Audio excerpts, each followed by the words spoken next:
Okay, this is the September video chat with fans. This sure better be the last one in this apartment. For those that don't know, my apartment's falling apart in more ways than one, and now other apartments have finally opened up, so I should be able to move soon. I'm looking at new ones in like 2 days. It's like I've been a prisoner prior to now. I still don't have my paperwork resolved, but that may not matter. I'll find out. Uh, let's see.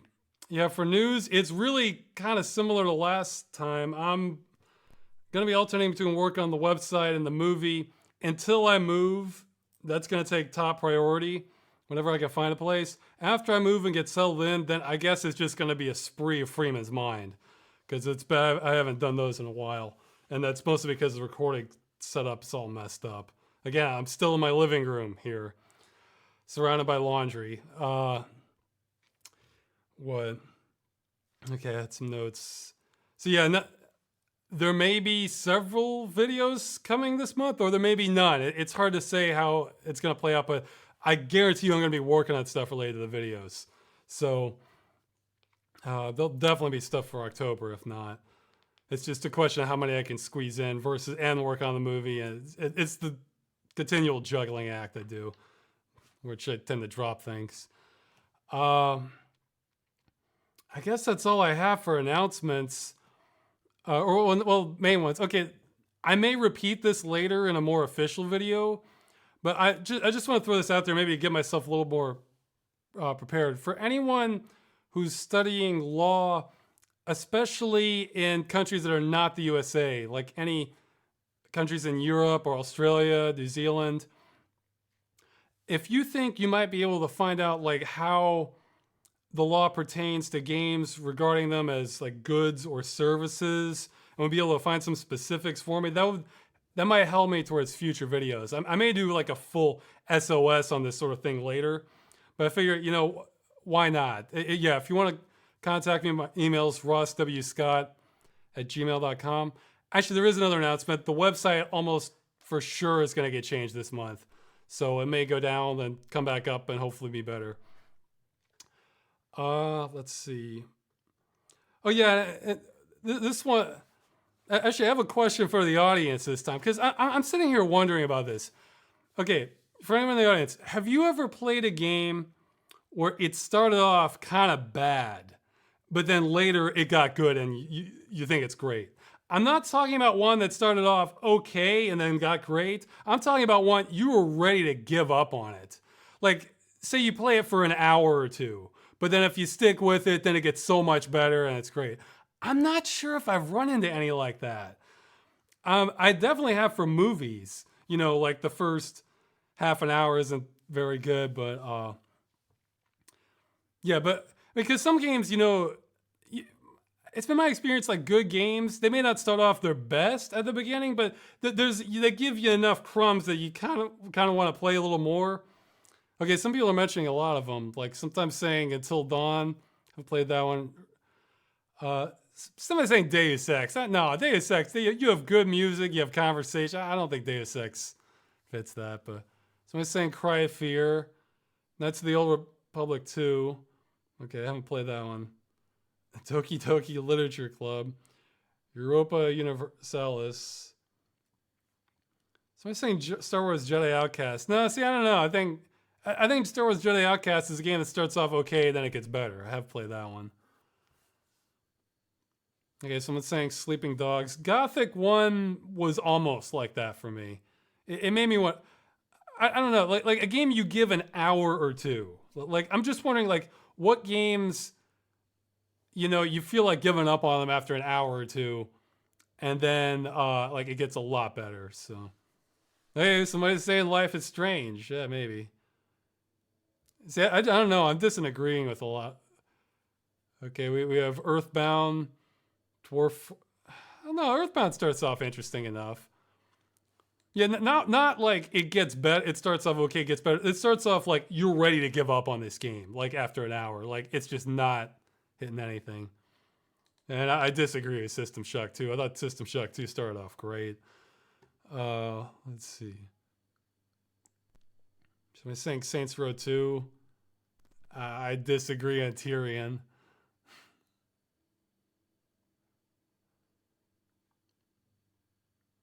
Okay, I haven't played Bioshock 2. I've only played the original. Okay, a couple people say Bioshock 2.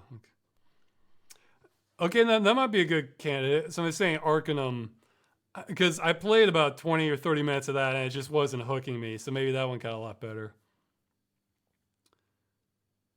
Somebody's saying Dungeon Siege. No, so Dungeon Siege is when it starts off. It's like, because you have good atmosphere right from the beginning in Dungeon Siege. I mean, Dungeon Siege is like, maybe, yeah, I guess I don't know. The Dungeon Siege made me curious, even though the gameplay, I agree, is not very good in the beginning. But, okay, so I was just, because I'm just wondering if I can almost use this as like a limit. Like, how long should you have to give a game before you just give up on it? Because, I play a lot of different games when I have time, so. Okay, and my other last announcement, nothing new, but I figure why not, since I'm doing these video chats. It's the same thing I mentioned in one of the follow-up episodes.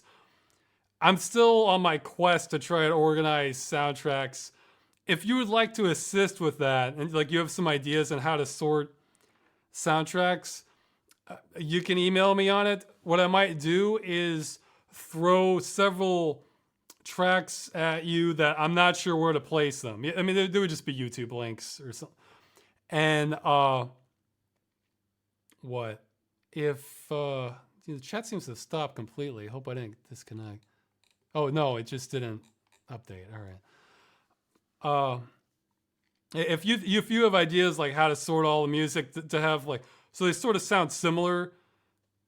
My ultimate goal is to have like sort of a theme for different categories, and just figure out where you throw different music. So I might try to throw some stumper. I don't have to agree with your system.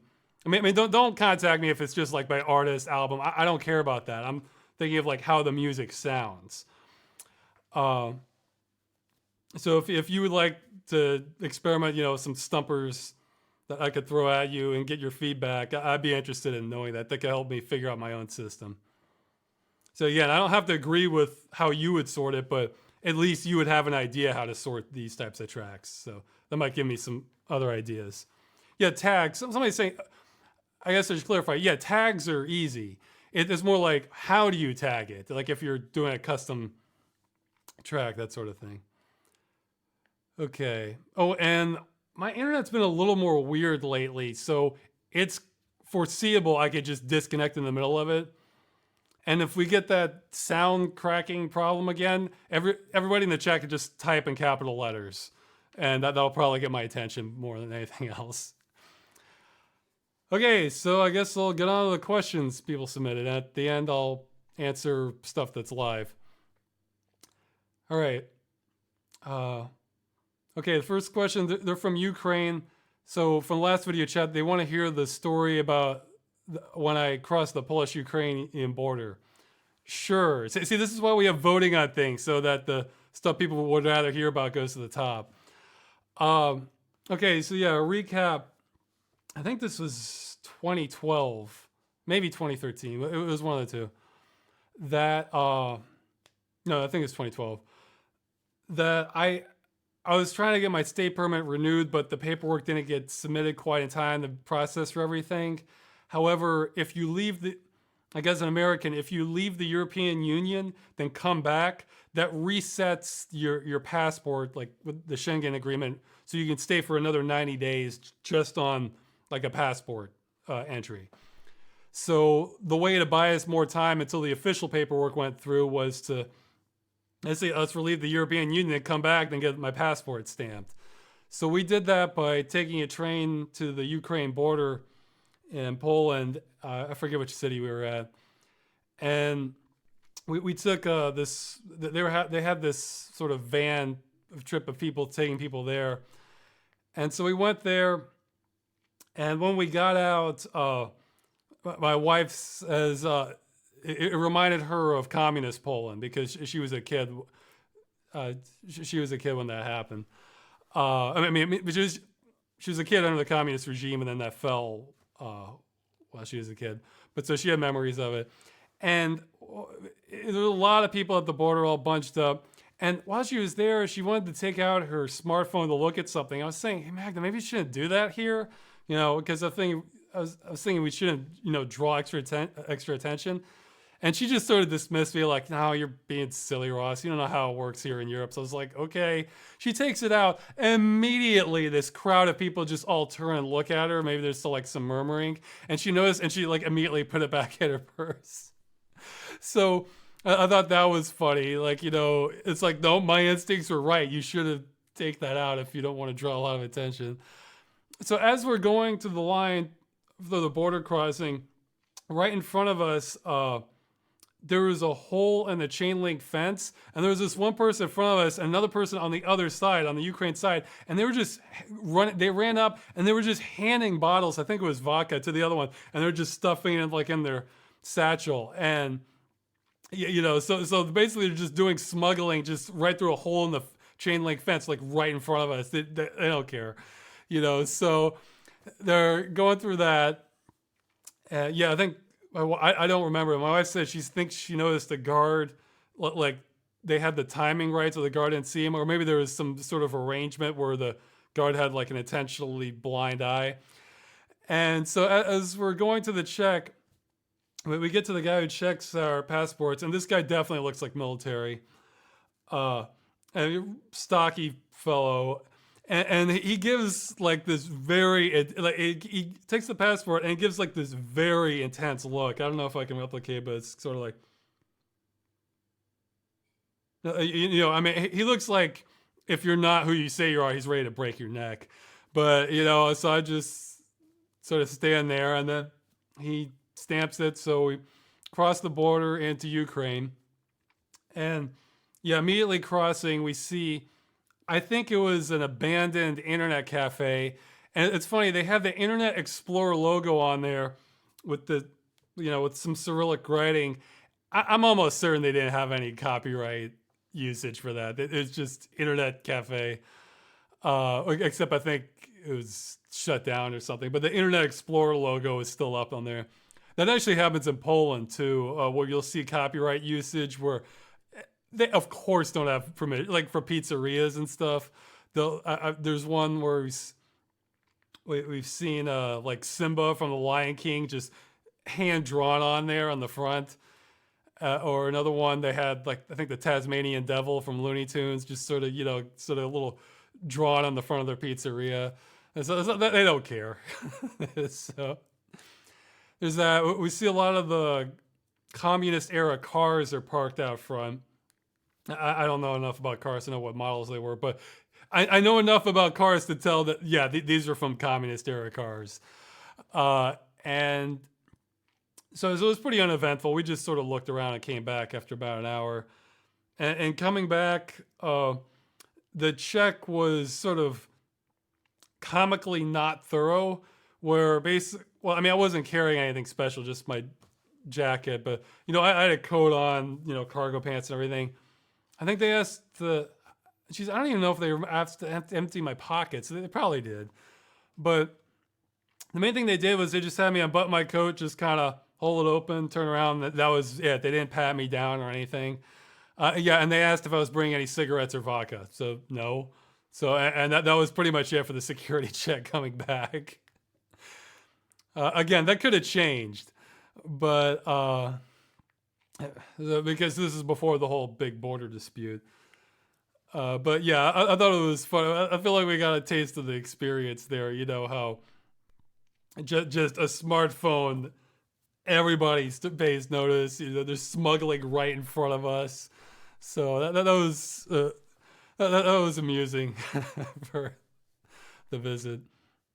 Actually, I heard from another guy that visited Ukraine that he was there traveling on a motorcycle, and the police, I think he said he got stopped by the police multiple times, and they were just, basically they just checked his ID and let him go. Apparently it was enough of, according to the police account from what he said, it was enough of an oddity that they tend to suspect that it's stolen.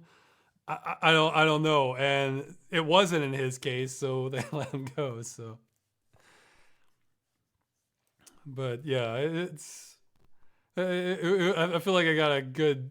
Not that I got to see much. Barely. I mean, I just saw the border, but yeah. Somebody's saying, "Is this not live?" Well, it is live. It's just I go for the pre-submitted questions first.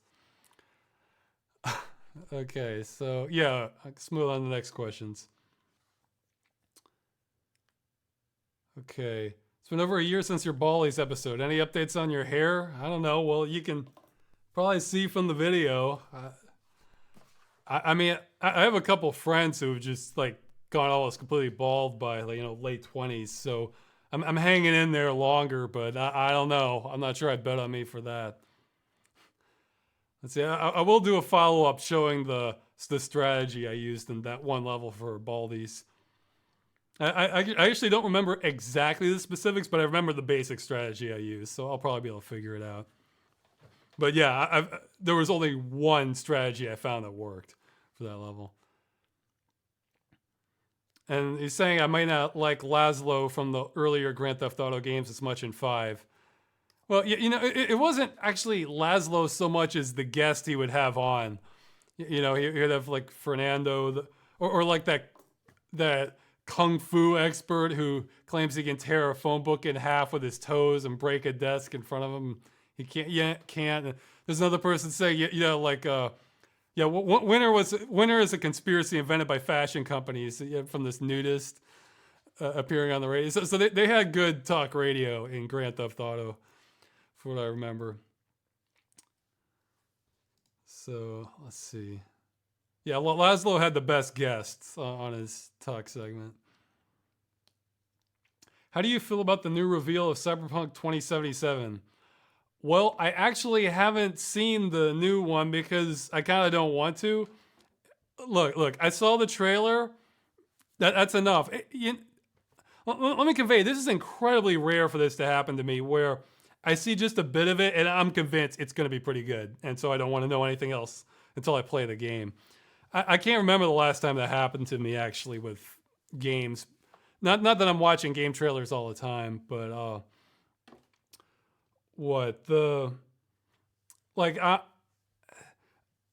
just from what I saw, I did see a short interview with the creator of the Cyberpunk 2020, and he was saying that from his take on things, like his general perspective, and just from the visual style I saw, and knowing that it's behind a developer that cares about it a lot, I think at worst it's going to be an awesome game that's fun, and at best it could be one of the greatest games made, at least for my taste.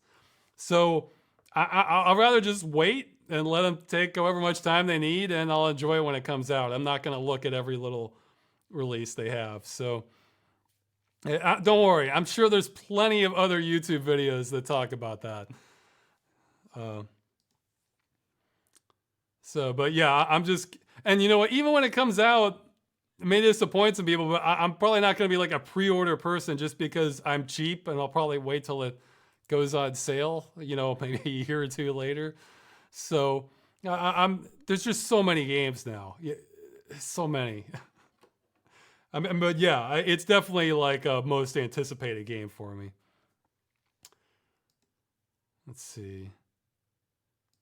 Okay, so yeah, this next one, they want to hear my opinion about the Steam announcement that there's built-in wine integration for Linux, and then they're implementing Proton, which should make a lot of DirectX 11 and 12 games work better, or maybe some earlier ones.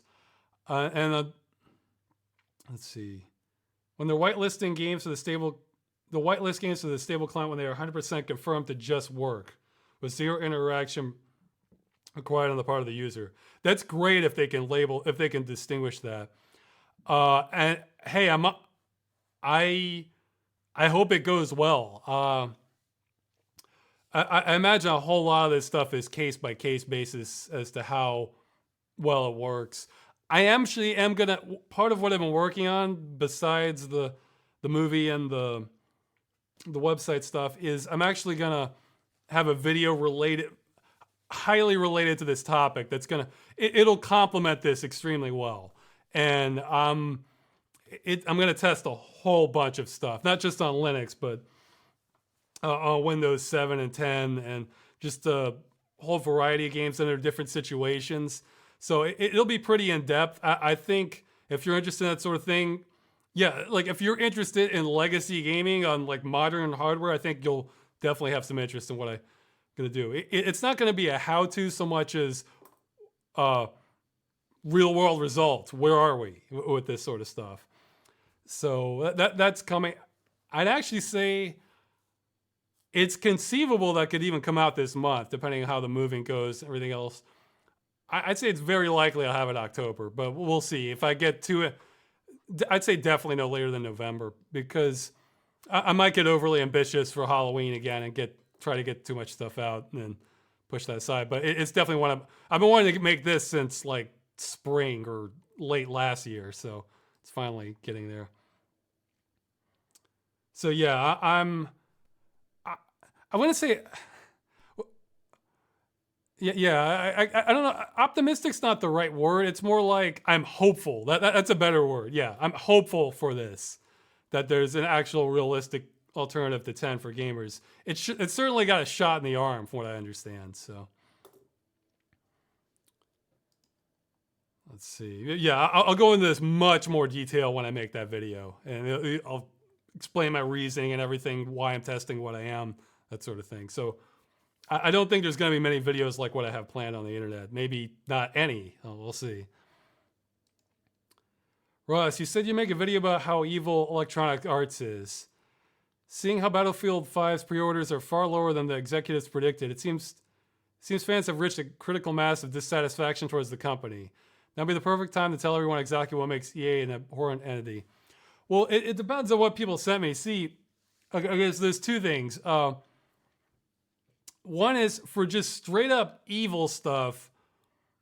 I mean, I don't know of much more new. I think the last one I heard, I think I mentioned before, was that the developer of Project Cars, like EA, I think they worked on Need for Speed Shift prior to that, and EA tried to set up a contract where they would, sort of lock them in. They were only going to be working on Need for Speed Shift 3. And that, so they said, oh, sure, because they were happy making the series. And then as soon as they did that, then they canceled Need for Speed Shift 3 and then tried to steal their code to use in another game. So they tried to do and I think that's not what the contract covered. So they tried to pull like another Madden on them. And for those that don't know, the original John Madden Football was made using stolen code, I think from Gridiron, or maybe a prototype game that the original Bethesda team made, that, they tried to sweet talk but I don't know if it was Bethesda then, but the Bethesda devs to saying, yeah, we'll set up a contract with you. Oh, no, we canceled it, but we're going to just take your code and steal it, even though that's illegal, and because you made great code and we're just going to use it. And yeah, that's straight up theft, fraud, probably maybe another different charge too. So it sounds like they were trying to do that with the Project Car devs, and they split from them, and I'm sure they're never going to have anything to do with EA again. So, that's pretty evil. If you're trying to just steal from people and deceive them, I think that checks off the evil box. Now, they could still be doing employee abuse. It's just that they're maybe more tight-lipped about it now. I have no idea. See, I have a higher standard for evil. For the Battlefield 5 thing, I only saw just, I think, headlines on it. Like, apparently, like, the Battlefield 5, they're going to have, I think it's going to be set in World War II, and they're adding female players, which for the battles they're having isn't historically accurate, and a lot of people didn't like that. And then, like, I think the CEO came out and just kind of almost challenged them to like not buy it if you don't like it. So the internet community just kind of went with challenge accepted, and now they have lower sales. I don't think there's anything evil about that. It's just maybe not wise on the CEO's part. I mean, again, different. I haven't. I've barely played the. Actually, I don't think I have played. The only Battlefield game I've played is some of 2142. Uh, Again, I tend to like more science fiction kind of fantasies or escapism stuff, and that Battlefield is more like kind of contemporary or historical battles. So yeah, I don't know. I mean, if you don't like an aspect of it, sure. I think Assassin's Creed Unity got in trouble because they didn't have a female assassin, and now Battlefield's getting in trouble because they do have female characters. So, I mean, personally, I don't particularly like shooting female characters, but that's me. I mean, I don't think that would determine my decision over whether I got the game or not. But again, for me, it's more the setting isn't quite my thing. And once you get into the realism argument, maybe I guess that carries weight for some people, maybe it doesn't for other people, because I don't think Battlefield is that realistic. Because I know I've seen there's a great video out. Maybe somebody can post a link to it. I saw Battlefield 3 where this guy takes this jet up into the air, he exits it mid-air, and they start like the music comes on. They start playing. Somebody put in like the A Team theme, and he gets out, shoots a rocket launcher at this guy, this jet that was following him, hits it, and then he drops down because he's falling at a faster rate than the plane. Gets back into his jet, and then recovers from it. It's a great video. So. But yeah, I could see how if like half the players are women and it's a World War II game, that sort of messes with the aesthetic you're going for. So, I mean, even in modern combat, I mean, I think it depends on. I know for the longest time, the U.S. military didn't allow female combatants. I think that might have changed. I haven't kept up with it, but I'm sure it's a small minority. I mean, I'm sure there's some battlefield conditions, especially if you were like trying to get insurgents or something, and you have like a lot of female participants. I'm sure there are some battles where there is a more equal representation of men and women, but not World War II for the most part. I don't think. So I can see where people would just kind of, even if the game's not terribly realistic, they want the sort of realistic aesthetics behind it. So. But I mean, that's one of those issues. If you don't like it, don't buy the game. Sure, why not? Look, it's not evil to make a game people don't like. So it's like so yeah. I'm afraid I don't have too much new on EA being evil. So let's see.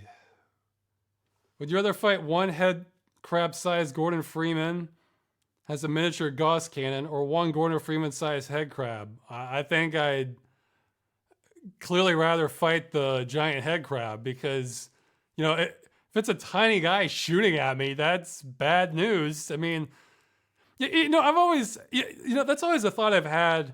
I mean, they don't do it just for gameplay reasons, but like, at what point, like, let's say you're just like you have like a Gulliver's Travel situation. You just have a tiny guy and you're facing off against a giant, and you have like, I don't know, maybe the bone would be thick enough. Like how tiny do you have to be? Just even with modern weapons, like an assault rifle, if you're aiming at the head, if you hit the right spots, even if you're tiny, that might be enough. Like that's it. Like you're going down.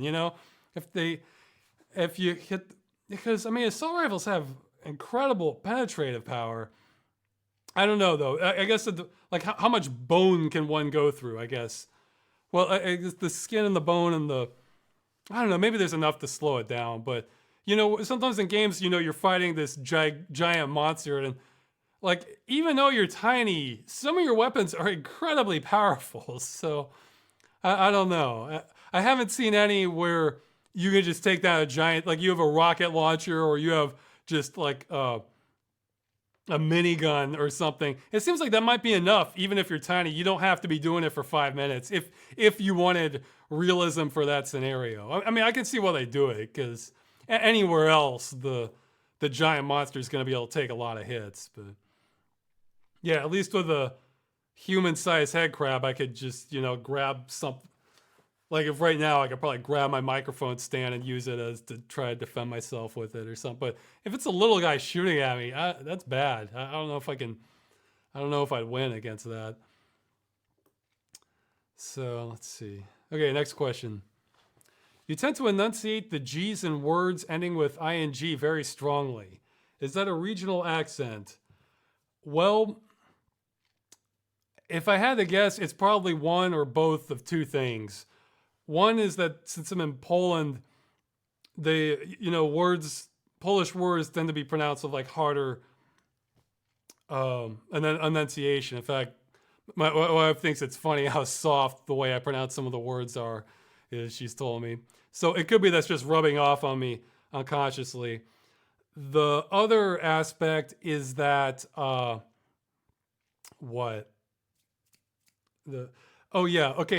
grew up mostly in Southwest Virginia, and there,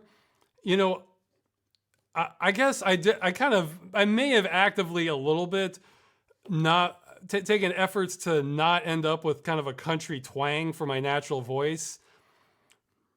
It's been a while since I've done it, like, because you walk around any amount of time in that part of the world, you're going to run into people talk like this. Not that there's anything necessarily wrong with that, but that's not really the type of accent I'd like to end up with as my natural voice. And you drop that G at the end, it's just slippery slope towards the rest of it. So I don't know. I didn't really want to talk like that as my natural voice. And if I just didn't pay attention at all, just from the people I encountered, I might have slid more into that. So I don't know. I'd rather, this is more my natural voice here. So that might be a conscious effort off of that. I mean, you live in that part of the world, you're gonna run into a lot of people, a distinct amount of people talk like that. So it's just a regional accent. One, it's not. I certainly like it for some situations, especially in movies, but not. But maybe not as my normal voice. So that's all I can think of. Okay, let's see. It's no secret that you're against games dying. However, how do you feel about a game which has received a remastered re-release with new graphics, lighting, maybe more gameplay, but the original version is technically still abandonware? And he's bringing up Strife, the veteran version. Let's see. Okay, somebody added something underneath that. Let's see. Okay, how do you feel about games which are continuously updated and eventually become different to various degrees when they begin? And it brings up Counter-Strike Go and World of Warcraft as examples. Yeah, I guess it sort of depends on the remaster. Like, I think Strife Veteran Edition, I mean, all the extra stuff they add, they're options.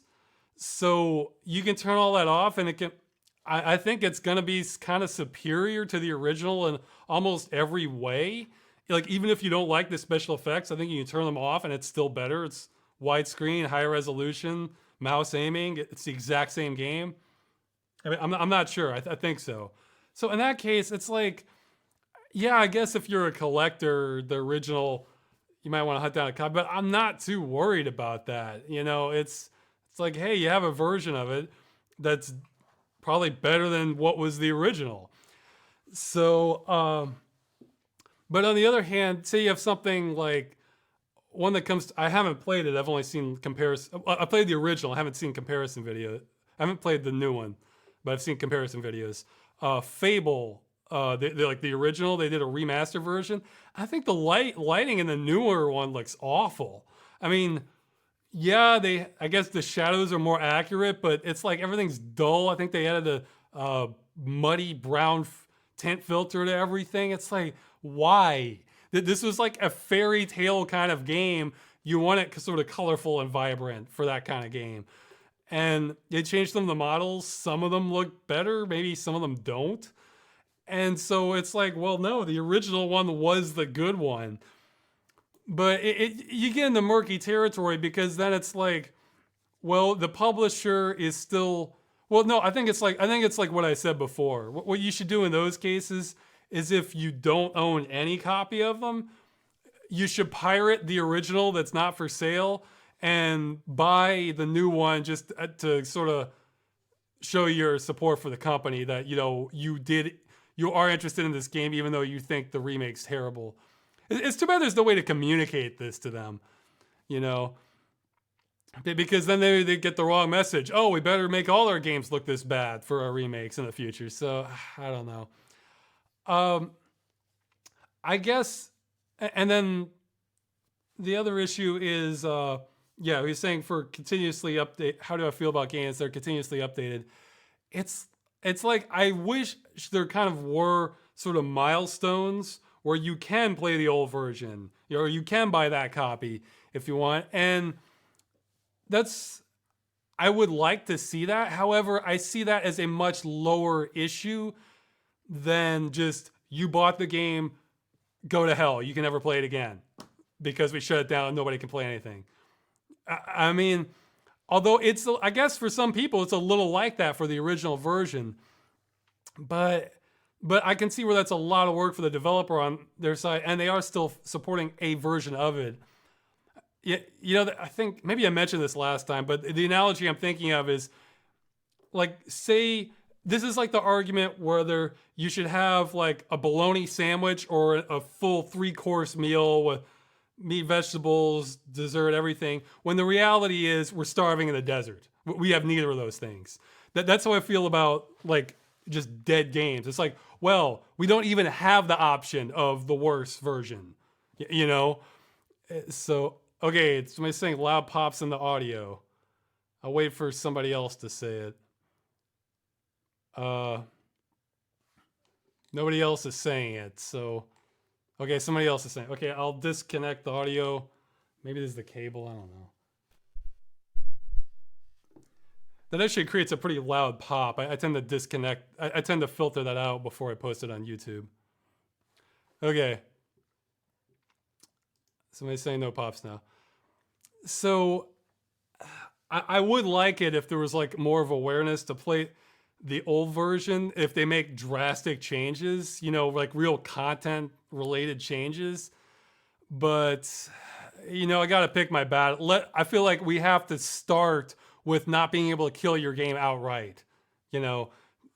So what you're mentioning, I would consider a number 2 or 3 on the list, and it's sort of I feel like the territory gets muddier there with who has more rights, the consumer who bought that version, they want to keep that version, or the publisher who's like, no, we changed it, we want this vision of the game now.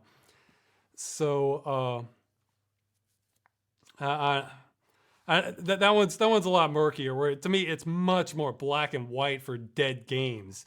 So let's start with the most.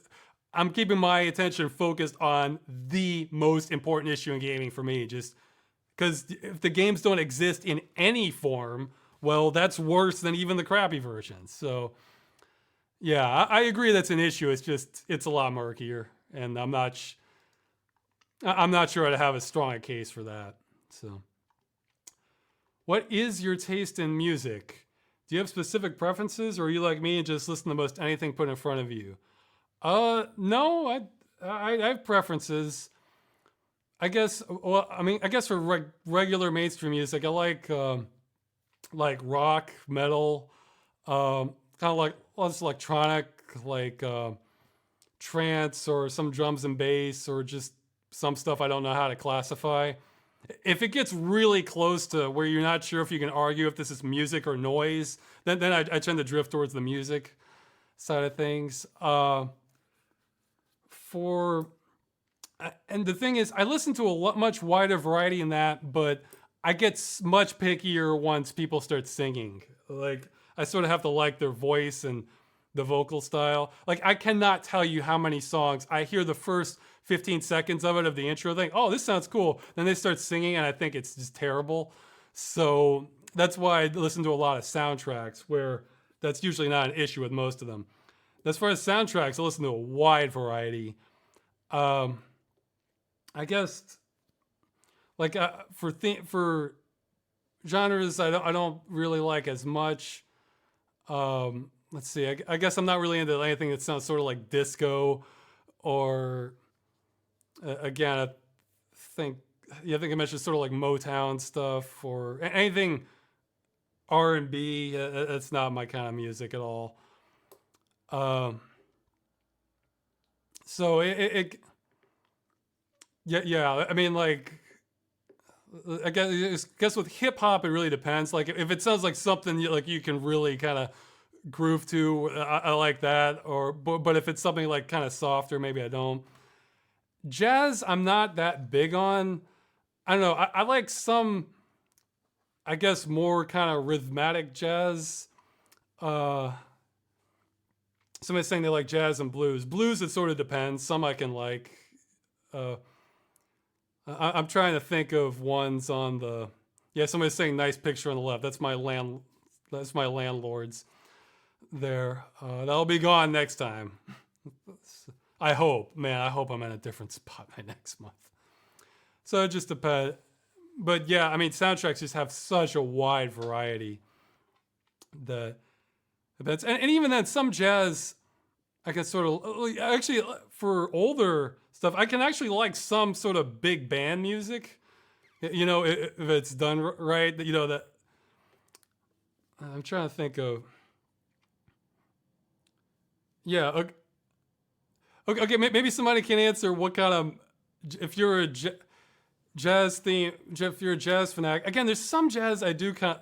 Jazz is sort of more neutral towards me. Like I don't really hate it. It just doesn't do much for me. But like some jazz, I don't want to say it's like soft jazz because some of that I don't like.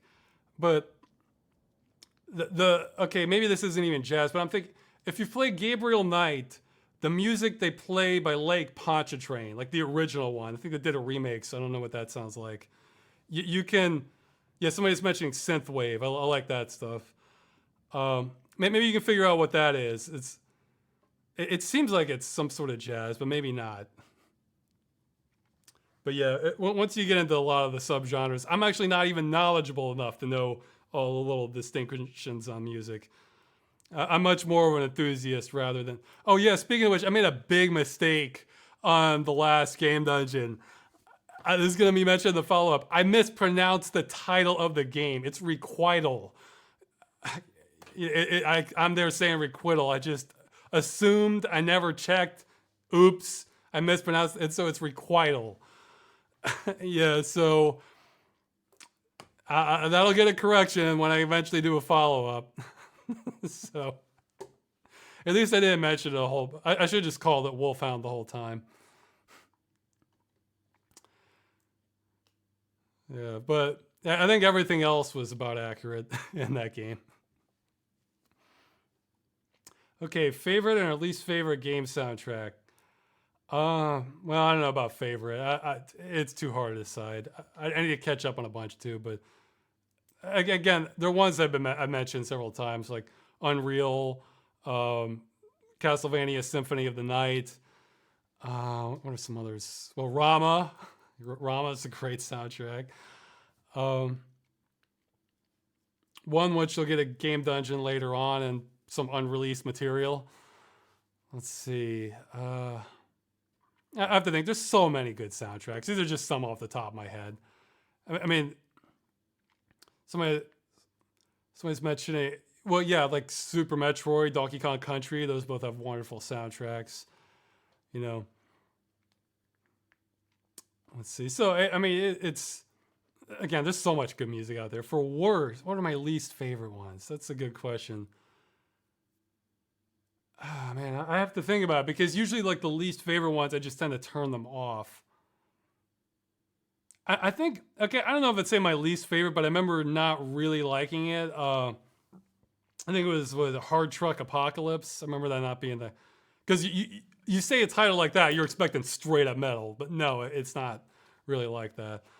Uh, yeah, a title like Hard Truck Apocalypse deserves a heavy metal soundtrack, and it didn't get one. Um, Oh, well, okay. Somebody's saying Resident Evil 1 basement song is the worst. I don't remember the. I love the original Resident Evil soundtrack. I mean, like, I think the basement song is like down, down, dun down, down, down. And of course, like the save room music is wonderful in Resident Evil, the original. I think that's the basement song in uh, Resident Evil 1. Although I haven't played the remake, I've only played like the original. But okay, what are some other like terrible ones? Jeez. I don't know. I'd have to think about it because again, I tend to just turn off the bad ones. So, oh yeah, well, I'd have to think about it.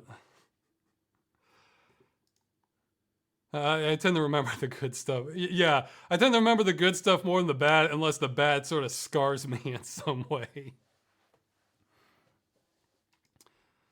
Let's see. In Freeman's mind, Gordon sometimes mentions a guy called Eddie who does shady things. Are there any tidbits you can share with us about him? Like, is he based on anyone you know? Um, I think I don't think he's based on anyone I know. Maybe he's inspired subconsciously by people I know. Uh, that's the sort of thing where maybe I don't want to reveal too much. I just kind of want to leave it to your own interpretation on it. I mean, I'm sure for Freeman's mind too. If I think of a situation where it makes sense for to mention him again, I'll mention it. So, how about a show with you and Clint of Lazy Game Reviews comparing your successes and failures of getting ancient software to run on modern hardware via emulation until Clint has to step in and build a dedicated PC just for that piece of software? You can call it fake it until you make it. I don't know if either of us have enough time for that. However, I will say this topic is very relevant to that video I'm going to be making about Linux, Windows 7, Windows 10. So let's see how it goes. Plus, I don't think I've run into any game I just cannot run, but we'll see how that test goes. The problem is, it's like you sometimes get into situations where you can run them, but not as well as native. And that's what I'm really going to hone in on. But that might change over time. So it's a rare scenario. Like, I mean, I can, yeah, maybe somebody put in the chat. I don't think I've run into any 2D game I can't get running just as well, if not better, as like the original native software, either through, a virtual machine or doing some tweaks or anything. So, I mean, there's plenty that won't run on modern systems without additional software. But for 2D games, I think we have it nailed down almost. Okay, let's see. Currently, are there any YouTubers you follow? Geez, I'm just behind on all of it. When I definitely check the Angry Video Game Nerd new episodes when he makes them, and I very slowly catch up on other stuff. Like, say if I've been real busy and just want a break, I might watch like 10 minutes of one of their other videos like at a time. So I'm probably like a year or two behind on that. I feel like most of the other videos tend to be drier, so they're not like they don't have the same quiet entertainment value as the others, but they're worth watching. Okay, some other. Well, of course, I always check Tom from Weird Video Games. I enjoy his stuff a lot.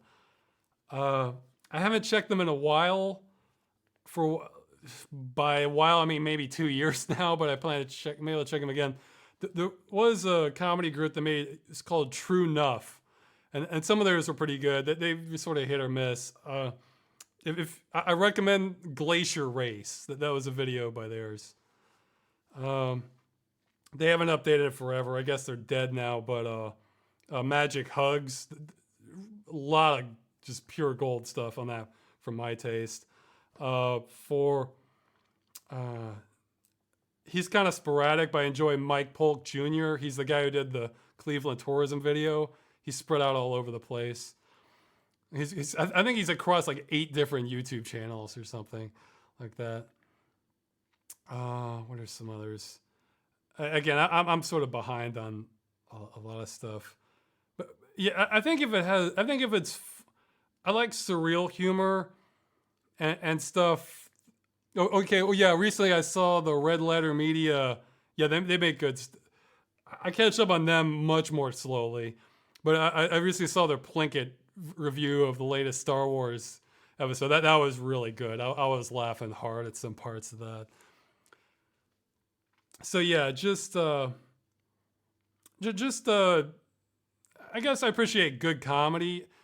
You know, I've sort of fallen out of college humor. Like their older stuff is just great. They have a lot of funny skits.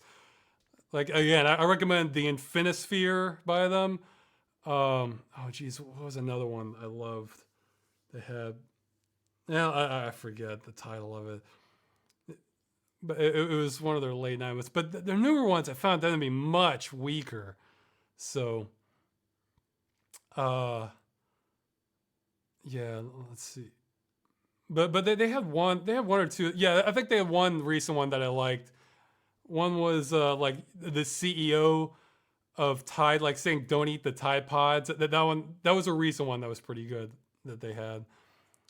It's like I think they just need better writers because they have one or two guys on there that are really good actors, but they just their scripts aren't very good. So yeah, I need to catch up on more like sort of underappreciated kind of comedy people.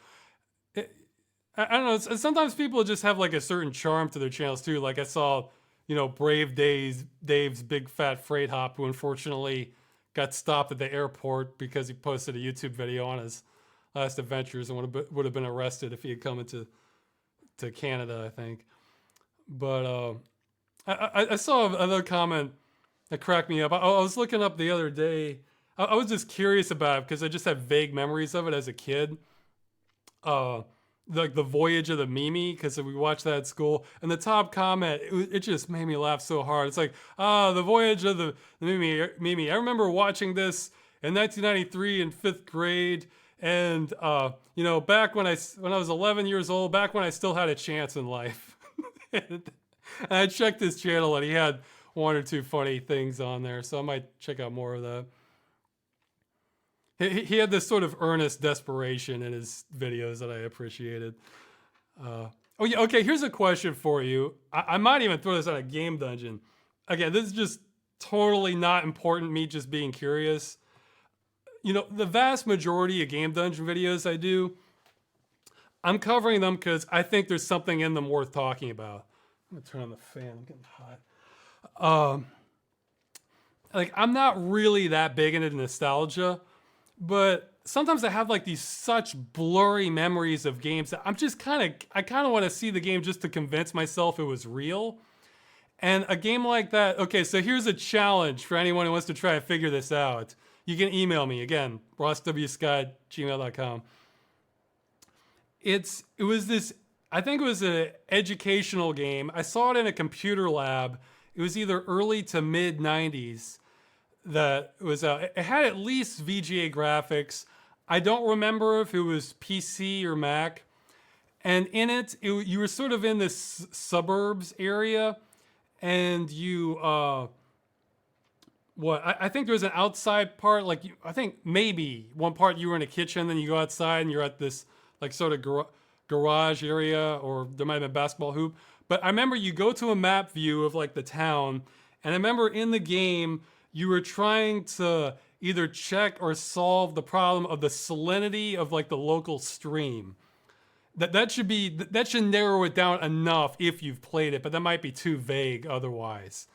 Like I've been trying to figure it out.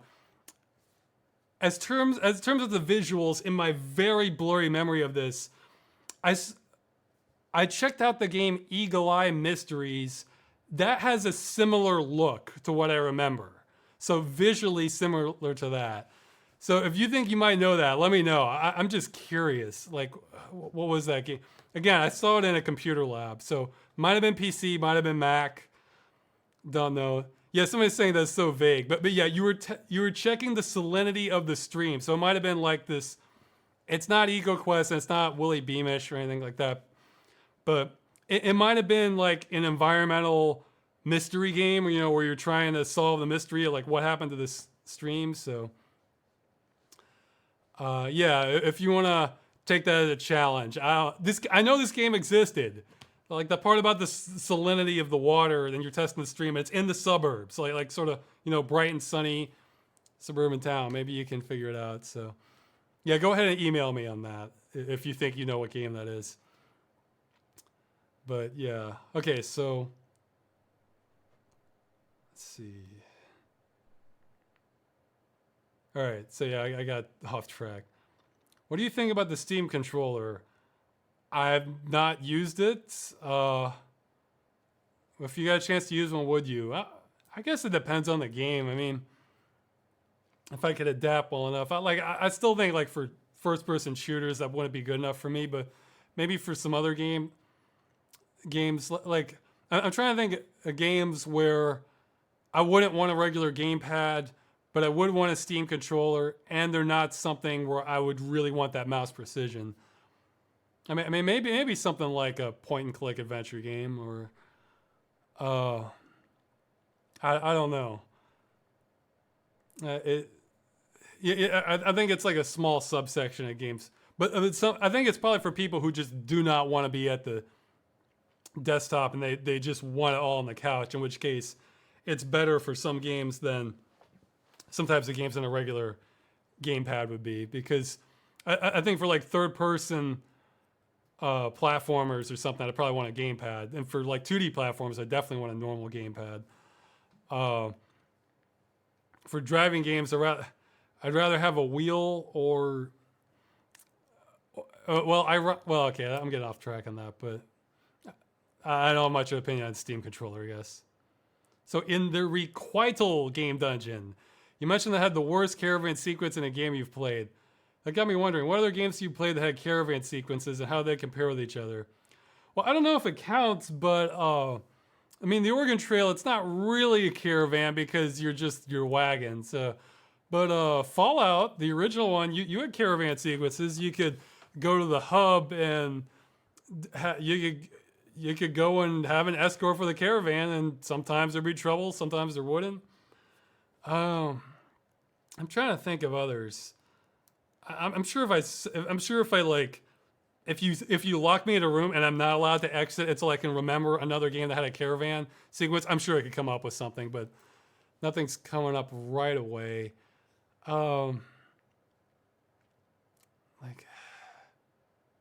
Yeah, I'm sorry, but it's more like it was so bad that, I mean, just from it probably didn't look like that from the video, but it's just, I mean, that's what made me quit. It's just go, okay, move forward, wait, move forward, wait, move forward. I mean, that's just terrible game design, you know?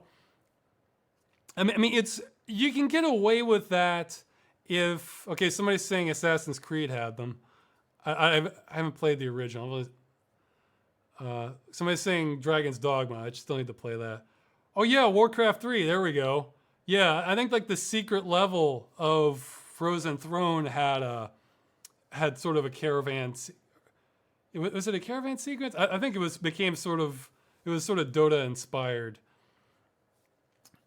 I think there were other parts of the caravan too, like moving the tainted grain or something.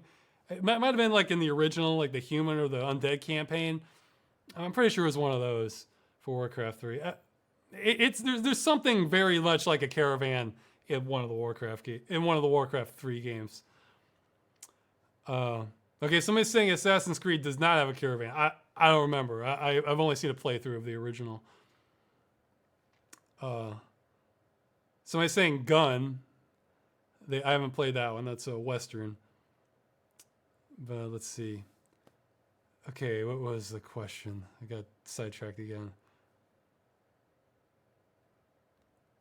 But yeah, it was so bad on Requital. That part. I mean, see, a lot of the bad parts of Requital weren't necessarily bad to play. they're just like, okay, this voice acting's terrible.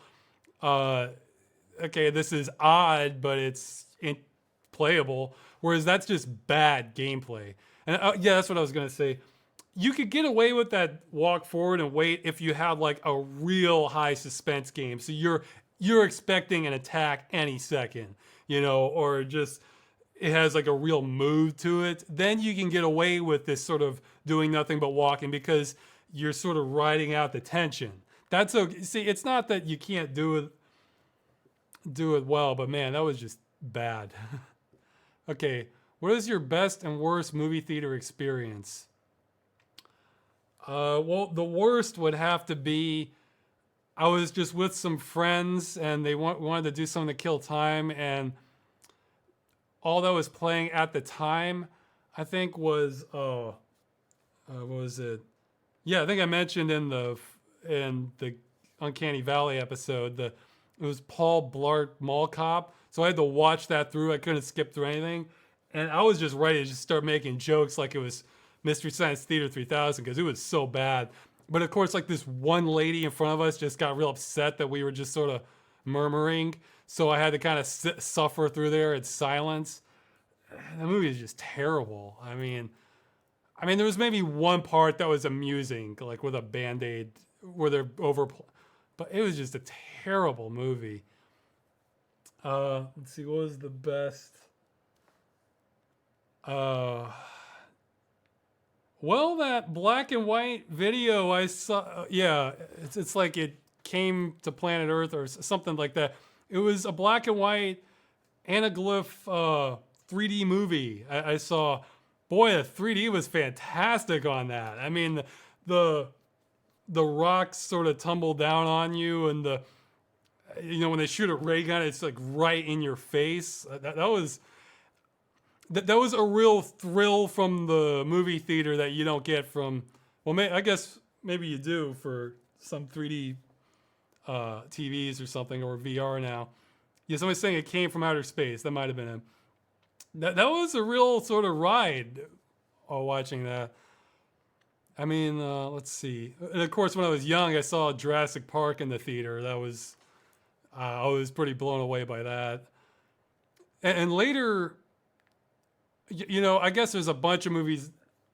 I guess I was less jaded then, but when I saw Independence Day in the theater, that was pretty like, whoa, because they're blowing up the White House, blowing up New York. So that was pretty neat to see on a large theater.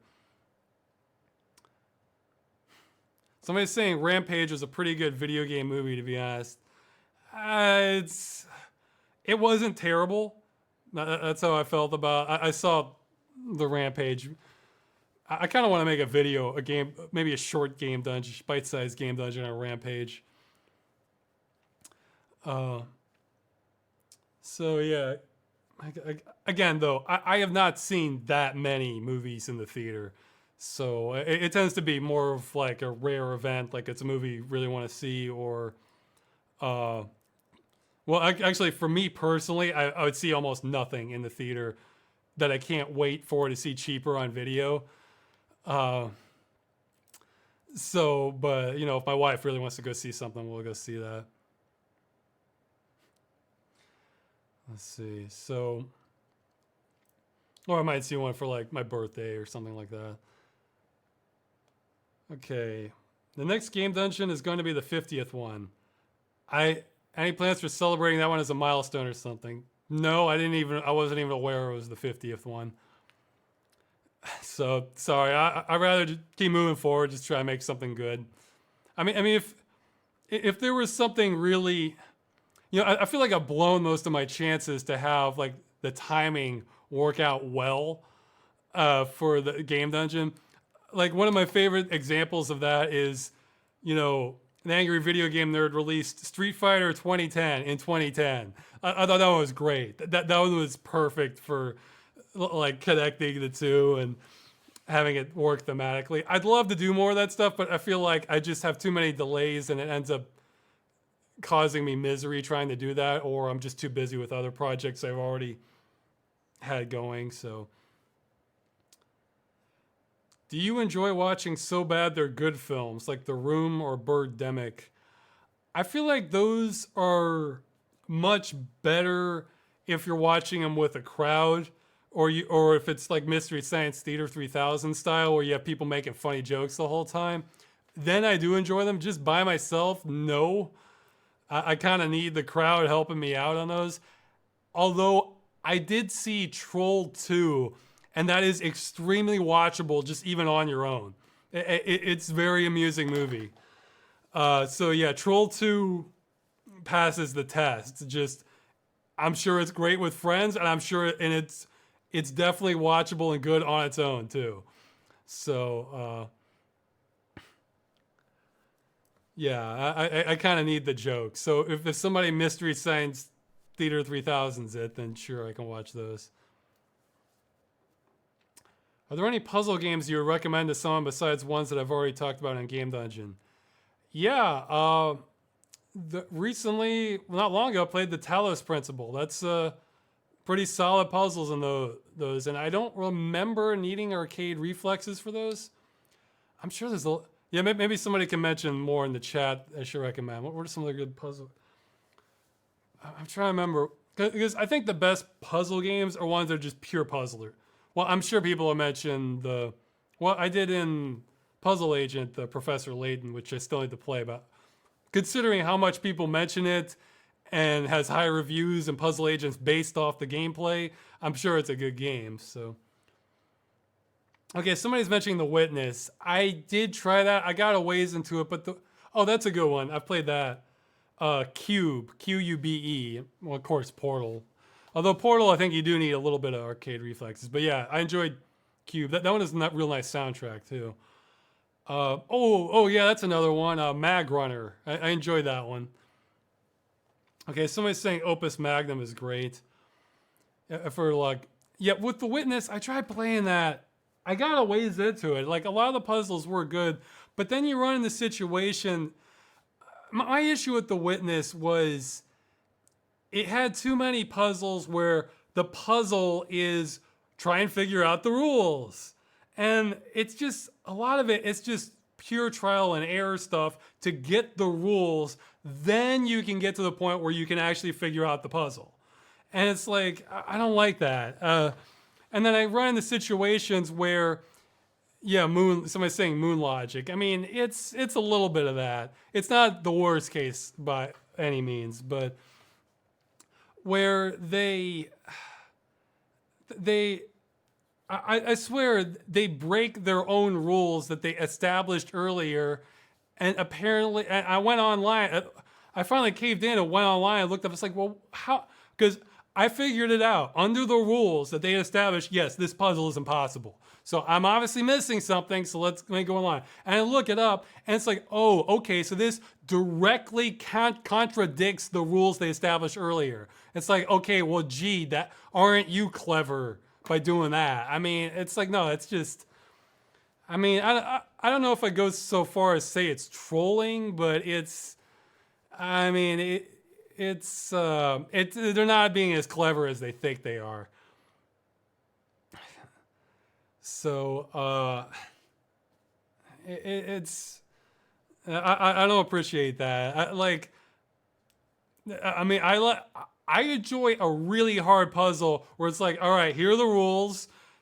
Good luck figuring it out, tough guy. And then like, yeah, I'll grind through those and get. Talos Principle had a few like that. Like if a game really, there's a difference between just blind guessing or just pure trial, or it's like. The Witness had scenarios where you had, like, I could figure out the range of possibilities for this based on the information they're giving me. And the only way to narrow it down is going to be through trial and error. Well, if it's like that for like one or two combinations, like I think I had that in Still Life where I got that down to like 2 possible combinations. Sure, I can do a little bit of trial and error. But it would be down to like 20 different variables. It's like, okay, does this line mean here that these two can be merged or separated? Well, okay, well, does that also mean in combination with this element that this line has to go along the edge but cannot intersect with this part. It's like when you have multiple variables and the only way to confirm whether it's right or wrong is to go through the entire sequence where they play against each other. It's like you multiply the variables that you have to test for. It's like the only way to grind through it is the scientific method. Or I think I found out later there might have been a tutorial puzzle I didn't see. Well, it's like, couldn't you have maybe steered me towards that then? I mean, if it's that critical of solving the other stuff, I don't know. I mean, I went through around the island once in Witness, and I solved a lot of the puzzles. But then I would run into stuff that just like, no, this contradicts its own rules. So, yeah, okay, people are mentioning Antechamber. That one sounds familiar. Let's see. Amnesia: The Dark Descent.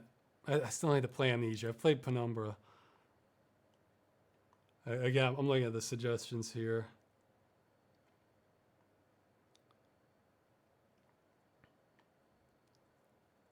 And somebody has pancakes in their name. It's making me hungry. All right. Let's see. Yeah, Happy Pancake Dude. That's a good name. It's a good name, but it makes me hungry. All right, so let's move on then. Favorite console? Favorite portable console? I guess if I just had to pick, my knee-jerk response would probably be the Super Nintendo.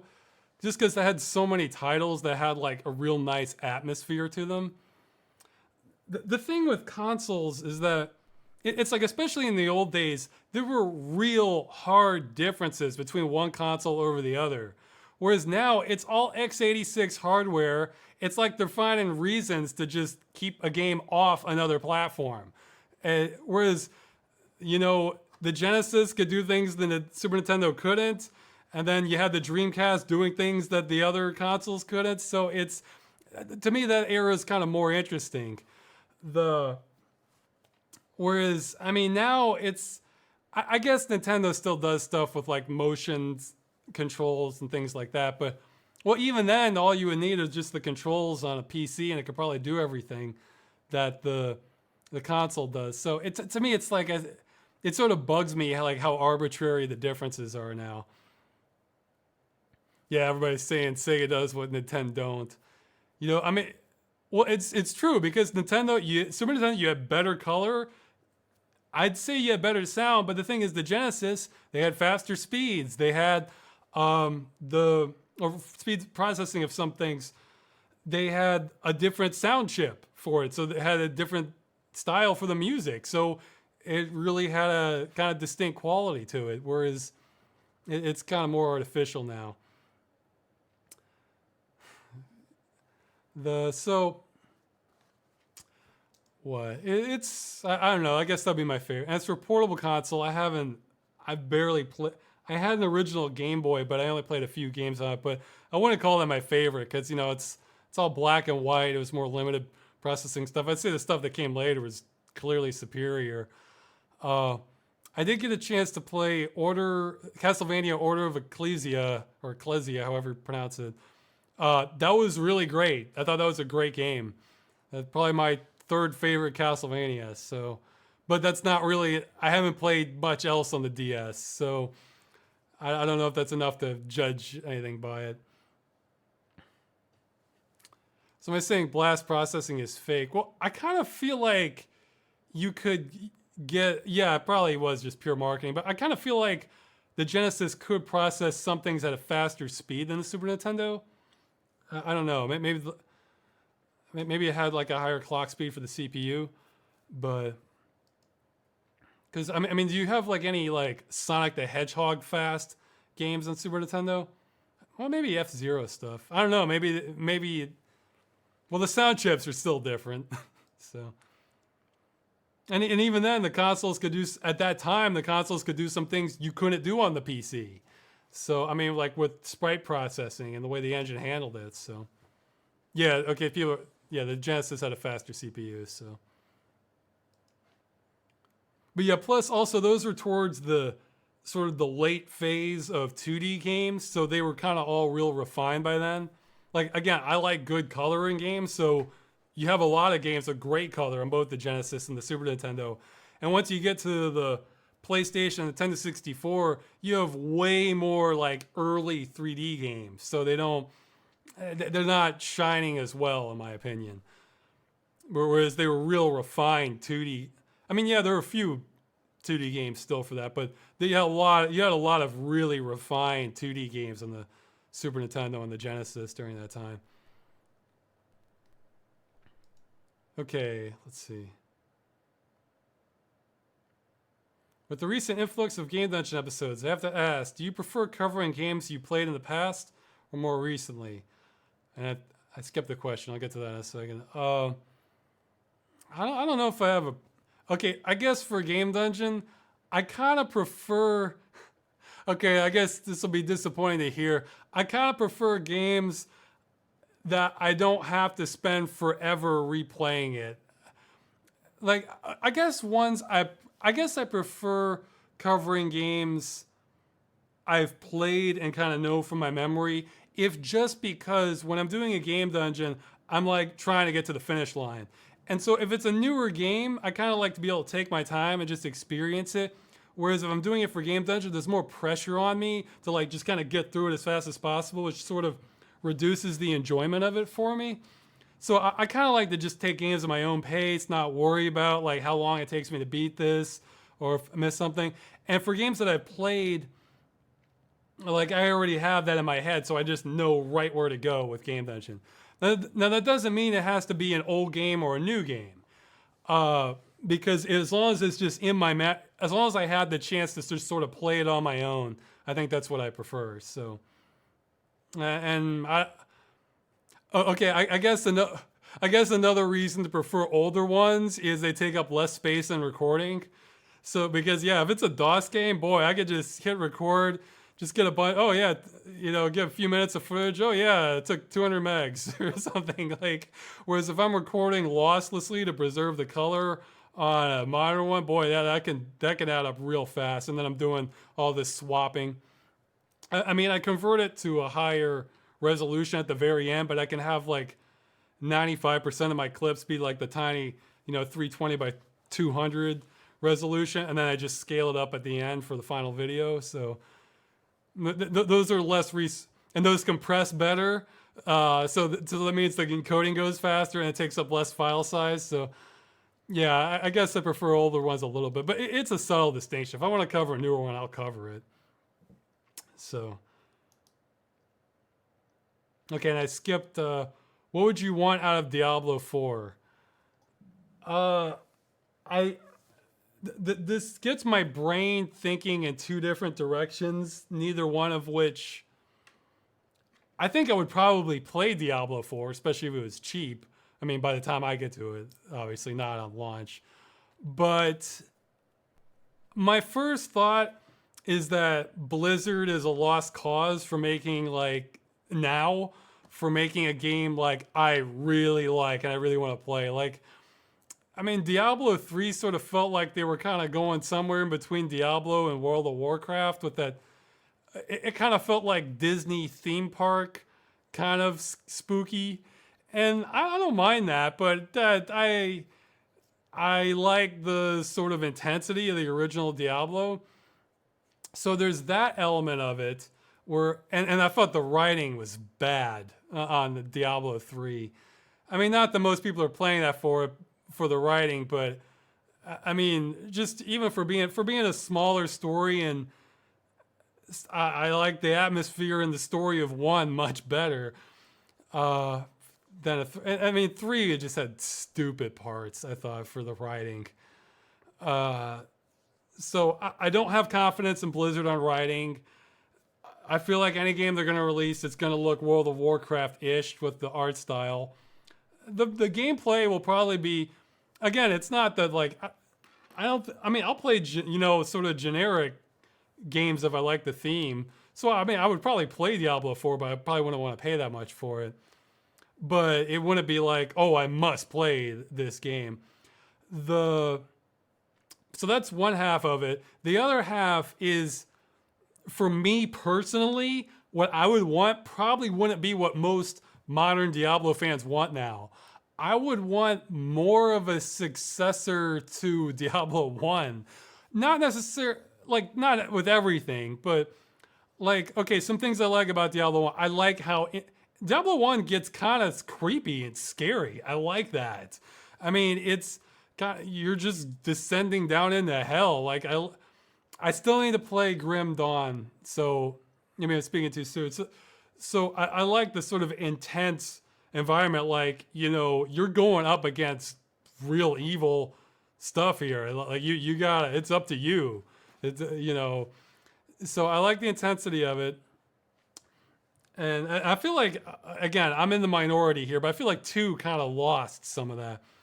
And with another thing I like is that I think with most Diablo clones nowadays, even though I think it's a fantastic game, Path of Exile is definitely guilty of this, is that by the time you level up more and more, it turns into a fireworks show where you're just spitting out all this stuff and you're cutting through enemies like they're paper until you get to maybe like a boss or something. It's just like, how fast can you play through this? And that's not really what I want out of Diablo.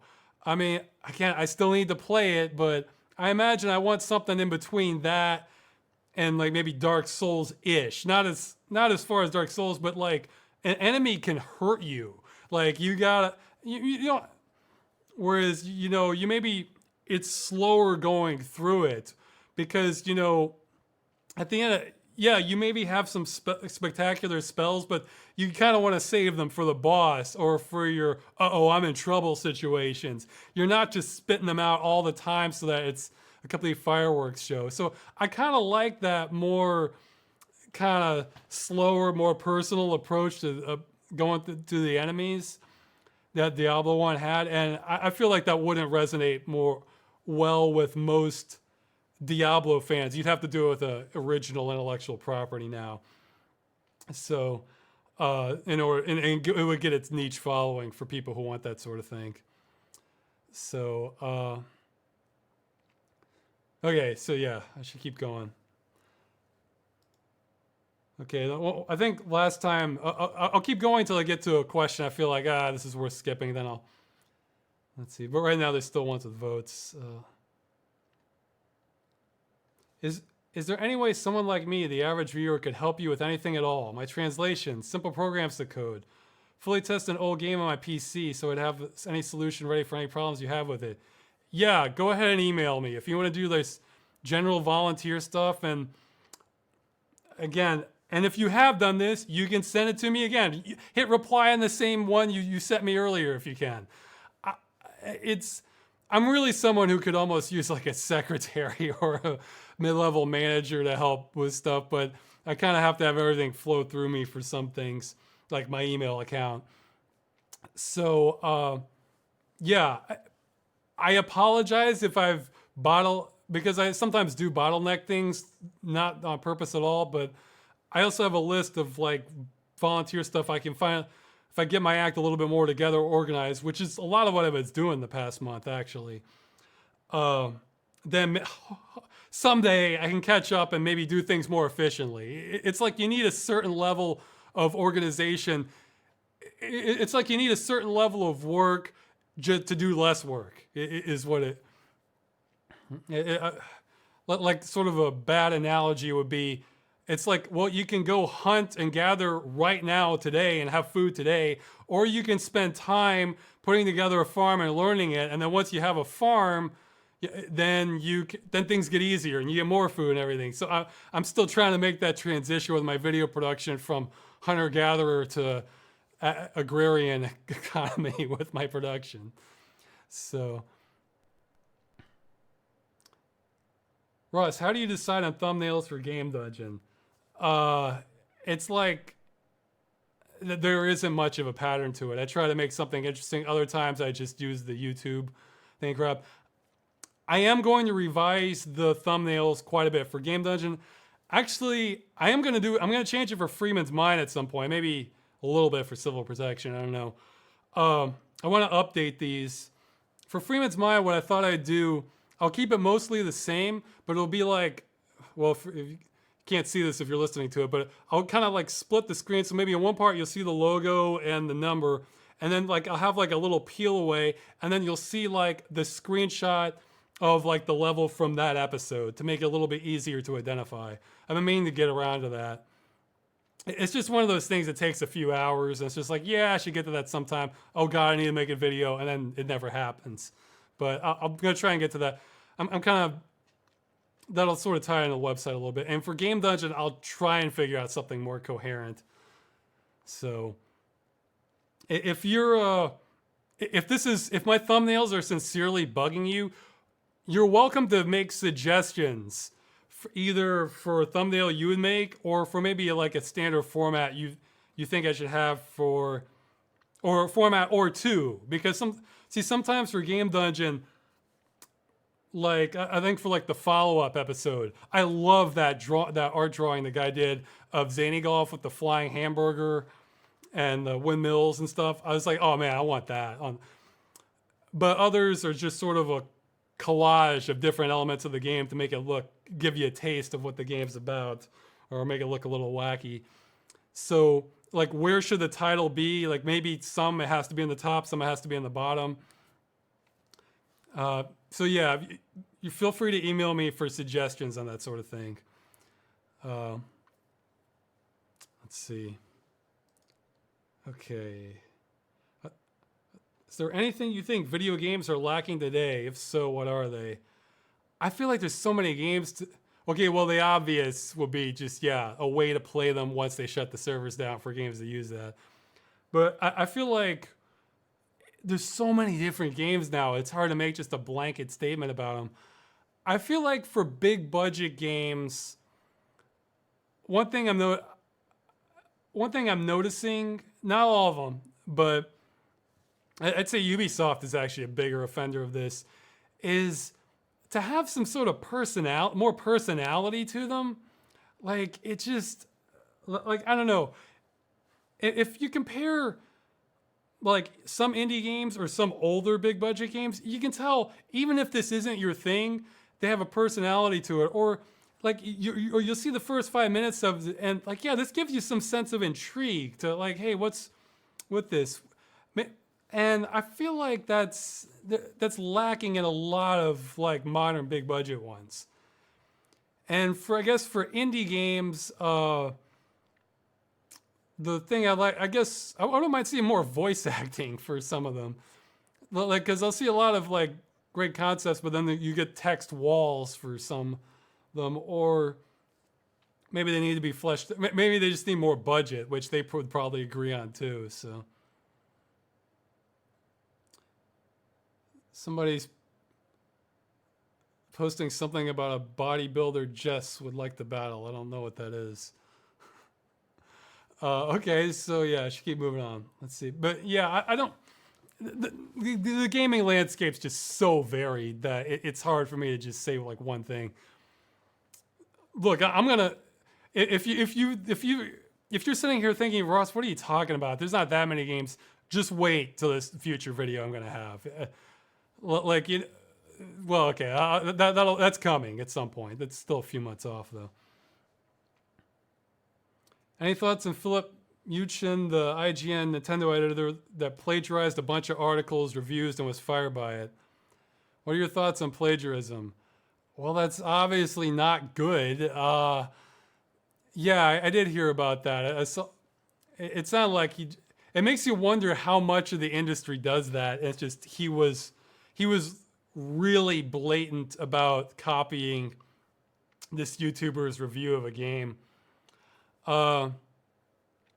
It makes me wonder how many do that. They're just better at plagiarizing. Like, they don't even play the game. They just find a popular video. They just go with whatever the consensus seems to be, and boom, there's the review. I bet you could get away with that for a lot of things. I have not done that for one single video I've done.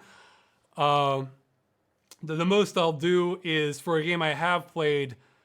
Look, I can tell you in the future, especially once I get to doing fan requests, I may actually get someone else to just play through the parts. I'll tell them what I'm looking for. Like, all right, for this part, can you, do this and do this? I've played the game, so I it's not that I'm just making stuff up, but at the same time, I may not want to go through the slog of, spending hours to get to that one point in the shot, you know.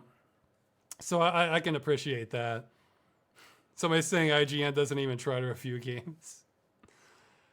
Okay, let's see.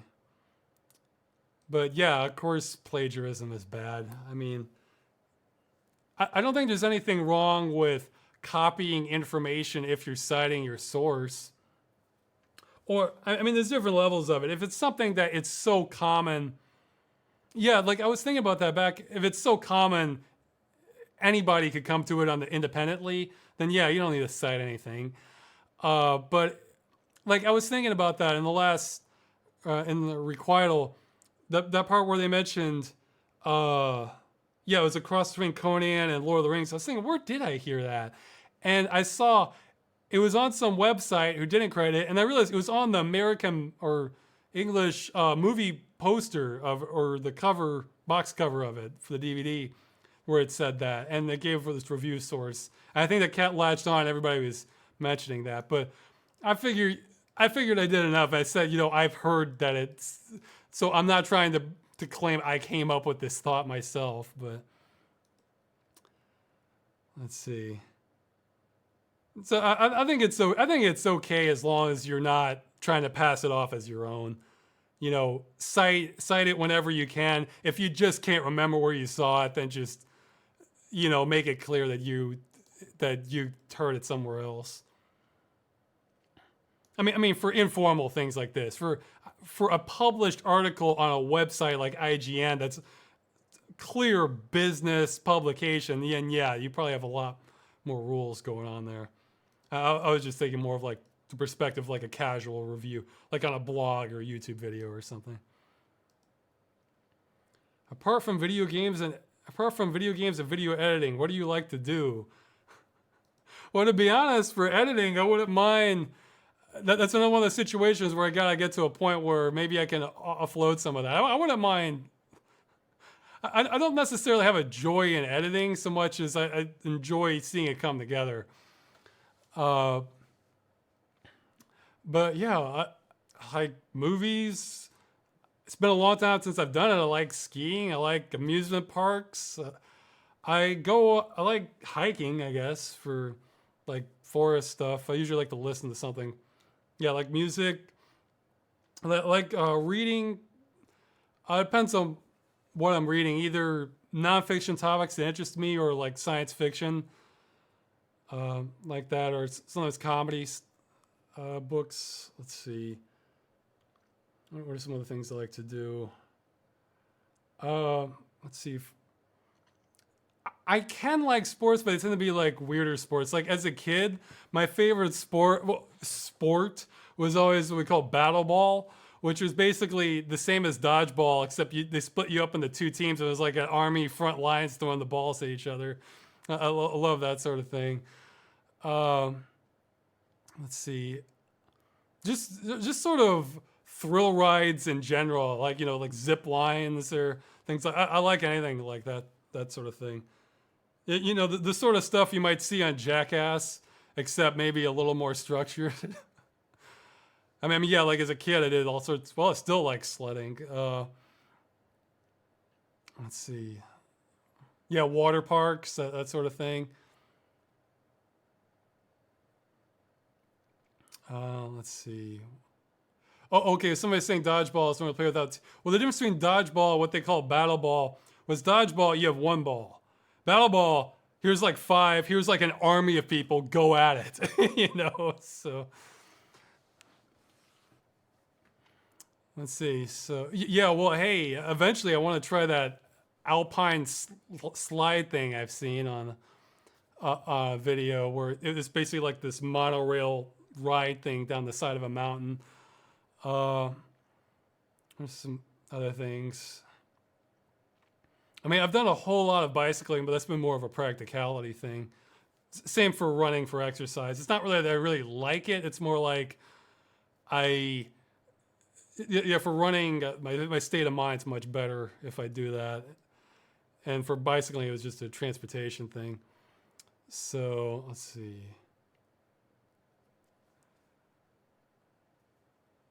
See, somebody has a great idea in the chat. Presence Eternal is saying those giant padded hamster balls you can go down hills in. I was not aware that was a thing you could do. Running around in a giant hamster ball sounds like it could be amusing. Oh yeah, I like mini golf. You know, like it's all thematic. Yeah, like I'm thinking of Serious Sam too. Someone's asking, is Ross a furry? No, I'm not. But no, I was thinking of Serious Sam 2. There's this one level where you just get inside this giant spiked hamster ball. And you just start running around and running into the enemies. Somebody's saying time to abandon chat. Well, bye. Okay. Let's see. So yeah, those. I'm sure that I can think of other things I like, but well, I like ping pong. All right. I kind of like sort of reflex kind of games. You know. Like air hockey, that sort of thing. All right, so let's see. It's been a couple of years since you did your VR videos. Any updates in that field? Yeah, that's a good question. I skipped the question by accident. Yes, okay. Still waiting on the Pimax 8K. That one might be the first one consumers can have to have like no screen door effect. Yeah, also, who's the name of it? Tridef 3D. They released, they finally decided to bring back their VR option. However, it has a monthly fee. Man, that is not something I want to see from, this is basically will convert a lot of normal games into stereoscopic 3D, kind of like what VorpX does. But man, I do not like monthly fees on this. That's you know what they should do. You know what I feel like the best compromise to a monthly fee is? It's what the Unreal 4 engine used to do. It's where, fine, you pay a certain amount of money, like let's say $20 or something, and you get the current copy of it. But if you want updates from it, or if you pay the monthly fee, if you want to, if you have more money, just like if you just want to support them, yeah, sure, do a monthly fee. But if you're cheap and don't have a lot of money, what you do is you buy it. Like let's say I bought the software today, so September 2018. I get that current version of the software, but if I want support past this month, or if they add support for new games, well, then you got to do it again. Like, so you can kind of let it build up. I feel like that's such a better compromise. I'm sure it's not as profitable for them, but it's probably why they don't do it. But then you have your copy. You can run that copy 10 years from now, and you're good.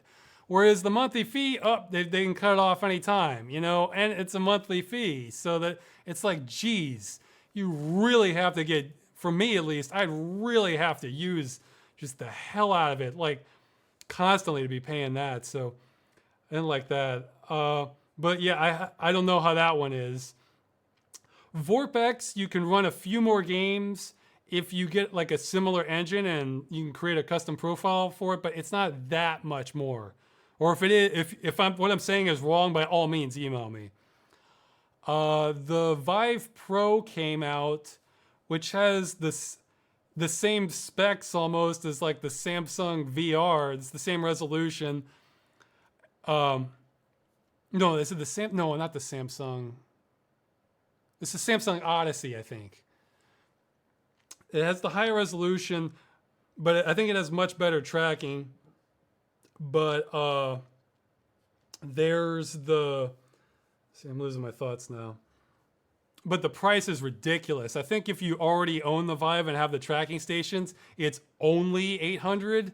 And then if you just need it from scratch, I think it's like $1,400. So it's like, geez, you know, I mean, I'm enough of a fanatic. I would actually consider that if like that's the last one I ever have to buy, or for 10 years, you know. But we're still waiting. The technology is just getting better. Google had some prototype stuff where they're going for like super high resolution screens. And the thing is, I really think high resolution screens are good because let's say you can't, well, of course I could run old games like Quake or Unreal and 3D, probably at native resolution, be fine. But even for newer ones, you could run it at a lower resolution and upscale it. And normally upscaling isn't that great, but for VR, that means you still don't have the screen door effect, so that'd be great. Another development is there's been a lot of these mixed reality or augmented reality devices for Windows. It's really just, they're really VR devices with just some little extra cameras. But the reason those are notable is because those can be real cheap. Like I think the cheapest one is like $200. Yeah, cheap for VR. You know, obviously $200 isn't exactly just cheap, period. But I think Lenovo had those. HP, that's where the Samsung Odyssey came in. Yeah, the Samsung Odyssey is like the most deluxe out of those. And I think that one's like, I think it came out at 600. It might be cheaper now. But you need Windows 10 for those. But if you have Windows 10 and you want to experiment with it, yeah, that's the way to go. I think that's the way to go if you want to experiment with VR. And let's see. I'm still waiting for a better spec to come out. Like I'm hoping. Oh, okay. I would need to do more testing. However, I got to visit my sister-in-law's house, and her niece, or no, her daughter had a PlayStation 4 with the PlayStation VR, so I got to try that out. I only got to try like the default game. They had these sort of mini games with these little robots running around, and I noticed there was one. I played two. Or one was sort of a Mario 64 clone, and the other was sort of this dinosaur smashing things. However, the noticeable thing, what really stood out to me, is I had the camera moving. I felt very weird, but I did not get sick. So that's very impressive. Now I figure this has to be one of 3 or 4 things, or maybe a combination. One, that one goes up to 120 hertz, the PlayStation VR. So maybe that's what it is. Maybe I need it that high. I don't know, because I remember some nausea a little bit from the. Oh, geez, maybe it wasn't the. Oh, geez, maybe not. I think I tried I think I did get a little bit of nausea from the Rift, the Oculus Rift consumer version that I tried at the mall or something. So that could be it. It could be like the difference between 90 and 120 could be it. It could be that the camera controls are so finely tuned that they knew exactly what they were doing to not get you sick. That could be it. It could be I wasn't there long enough. I don't think so, though. I think it would have gotten to me before then. I was standing, so that might have been the difference. I can at least test for that. So I can test later if me standing is what makes the difference. And I think, oh yeah, and the final reason is the screen door effect. I just almost, it's like if I looked for it, I could find it, but I just completely forgot about it in a way that I didn't with the Rift and the Vive. So, I mean, the resolution is lower, but they use like better, like sort of screen panels for it. So, I don't know, if you're a VR expert, feel free to, if you think you know more about like why I may not have gotten motion sick on that, let me know. Because I was standing there playing a Mario 64 kind of game, and most of the time the camera's stationary, but then you move forward with the little robot guy, and then the camera moves. My wife had to take it off immediately once that happened. But I felt a little weird, but I wasn't getting sick, and that's what matters for me. So, yeah, somebody's saying the screen door's effect is almost non-existent because the pixels are not square, but kind of random shapes. So maybe it's a combination of those things, or maybe it was just one.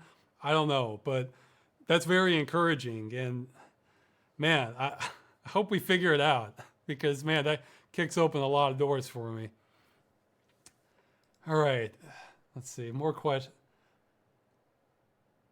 Okay, let's see. Okay, he's saying in the Invisible Warp. Okay, did I skip one by accident? Oh yeah, he's asking about birds in Poland. There's a special birds. I'm not a big bird watcher, but I've noticed that birds apparently, I don't even remember the name of it. I think it's this black and white bird. They'll leave nests on sort of they're not exactly telephone poles, but well, maybe they are. This is sort of a European style telephone pole, and they'll leave these distinct nests. That's kind of characteristic of Poland. But that's the main thing I've noticed about birds. I've noticed squirrels are different. Like squirrels here, well, the ones I've seen anyway, they're more red and they have like the little spikes on their ears. Where, from where I was living in USA, the squirrels didn't have the little spikes on their ears. So, let's see. You mentioned the Invisible War Game Dungeon episode. You mentioned that the internet is very unlikely to go down from a single event because the internet isn't centralized in Area 51. I'm wondering if you've read The President is Missing. No, I haven't, since there's the threat of an actual electronic apocalypse. The cause is a lot more believable than Deus Ex's. There's no telling how many people will die. Almost seems like the least horrible part of what could happen. No, maybe that's a good book for me to read. Although, you know what? That EMP solar storm event, sounds like that's just a matter of time before that happens. I mean, it may not happen in our lifetimes, but like, the odds of it happening like within our lifetimes or like your grandkids' lifetimes would be pretty high.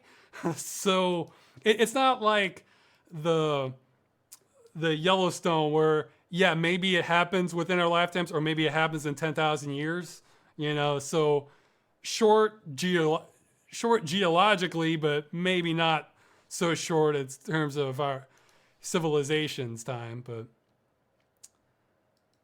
thoughts on rebooting Moon Gaming again? I think it's fantastic filler and has an oddball, slow-burning plot that looks like an easy-to-do thing for you. Maybe. Well, we'll see. We'll see. There's so much I'm doing right now that like I almost don't even want to try to attempt it again right now. Okay, this is we're getting down to the have you heard of this game question, so I'm going to start getting more selective.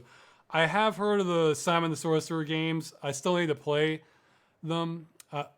I've seen footage from one of them. It has this sort of, it has kind of a Legend of Kyrandia feel to it, actually, from what I saw. But I know it had some sequels I don't know much about. Yeah, update on the moving is I can finally, that's another question, I can finally look for apartments now because they're available. And I'm getting out of here as soon as possible. Just as soon as possible. Okay, no joke. I woke up this morning freaked out because this sort of culminates all the problems of this apartment. I woke up this morning freaked out because our neighbor was drilling really loud, and for and I'm seeing more and more cracks on our ceiling. No joke. Maybe I'll make a video of all of them before I leave. That when you first wake up, you're kind of confused and you don't know what's going on. My first thought was like the ceiling was collapsing and I had to run and get out of there like as soon as possible so I don't get crushed. That was like my first thought from just being woken up abruptly from like this real loud drilling. So that makes me want to, I have my adrenaline going, and afterwards, how if you like stand up too fast, you're a little woozy.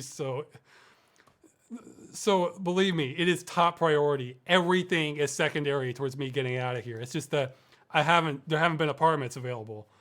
Now there will be.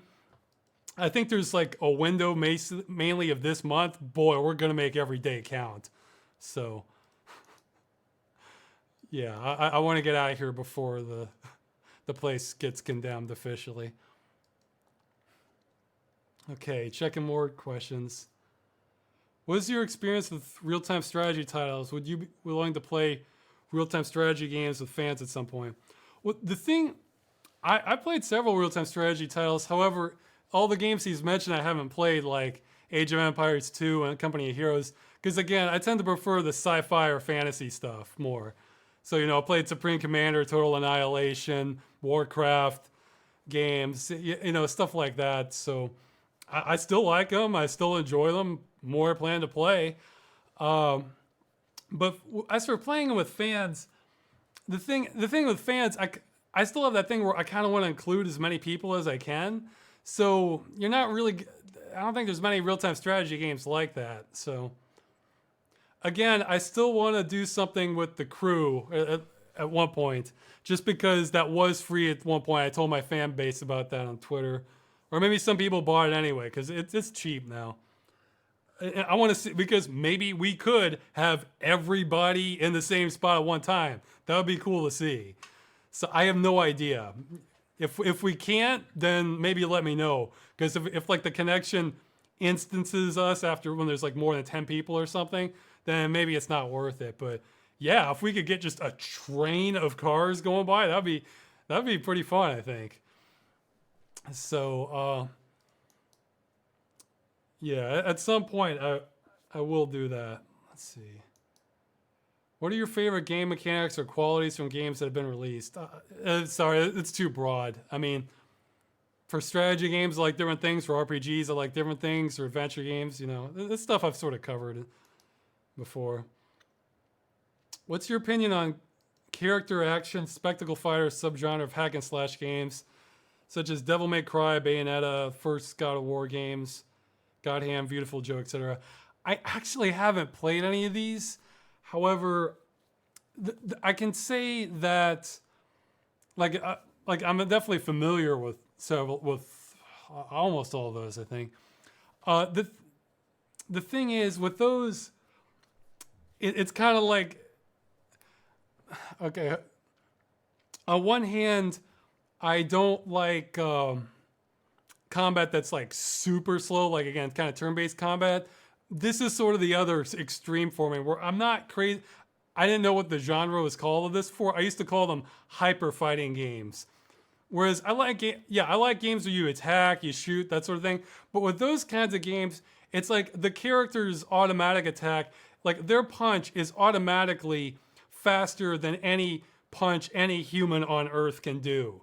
And then you're gonna do that a bunch, like that, and it just sort of wears me down. It sort of numbs me the more that I see, and I don't know. That sort of turns me off in a little bit in a way. Again, it's like in the Diablo games. It's like they turn into fireworks shows. It's like, well, they kind of do that in these too. I mean, thematically they look pretty cool. Like I'm definitely at some point, I'll probably at least watch a playthrough of Bayonetta. That one looks quite interesting. With like, I mean, I like wildly imaginative games like that. So and you know, I might give the first God of War a shot sometime. I'll see.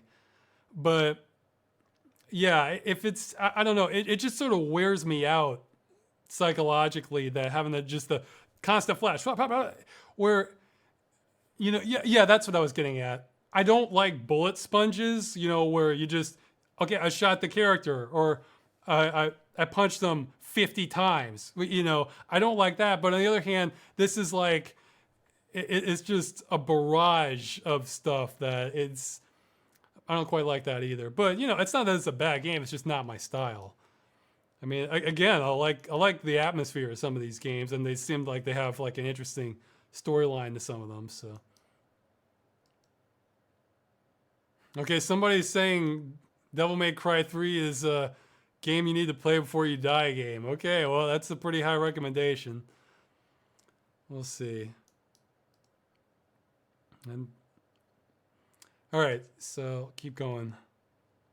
What do you think of the new Steam TV service? Do you think you'd use it if it became available to Steam users for broadcasting? I'd probably just go with whatever will get whatever more people are going to be on. Because for this sort of things, I don't have like any sort of preference. I just kind of I want people to be able to see the stream if they want to. So if more people are going towards Steam, then I'll do it on Steam. If more people are still on Twitch, probably stay on Twitch. So, is this O&O tool enough to make Windows 10 not a nightmare so I can switch from Windows 7? It looks like it has some controls for updates and is free. Let's see. The problem for me with Windows, you know, I'm going to skip this because this is sort of a longer question. I want to get to live questions soon. If you want to hear me talk more about Windows 10, you can vote on that in the next one. Let's see. Will we get a third follow-up episode? Yes, at some point, I'm sure. Maybe they'll be in the next one. I don't know. Okay, I've answered some of these, so now I'm gonna get pickier.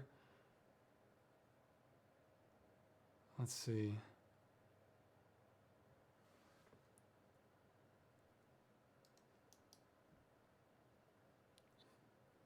Yeah, some of these are repeat questions. Or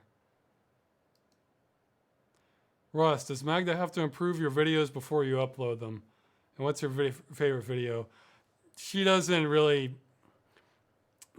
Magda has her own stuff that she works with. So as much as I'd like to have help, just I could finish editing, let somebody else take care of everything else. You know, the publishing, viewing it to make sure there's not mistakes, encoding it. You know, making entries on. I'd love it if somebody else could do that stuff, but I tend to have to do all that. What's her favorite video? The ones I've done. I don't know. She likes Freeman's Mind for sure. That's what got her to contact me in the first place. So. But no, she does upload the subtitles though, because you know that's the sort of thing I can't really hand to somebody else because I don't think there's a way to do. I don't think there's a way for somebody to submit the official subtitles without giving them control over the account on YouTube. And you know, I can trust her to do that, but I kind of don't want to trust internet random people to have the password of my accounts, or have the authority to delete videos or something like that. So YouTube really needs a permissions thing. Let's see.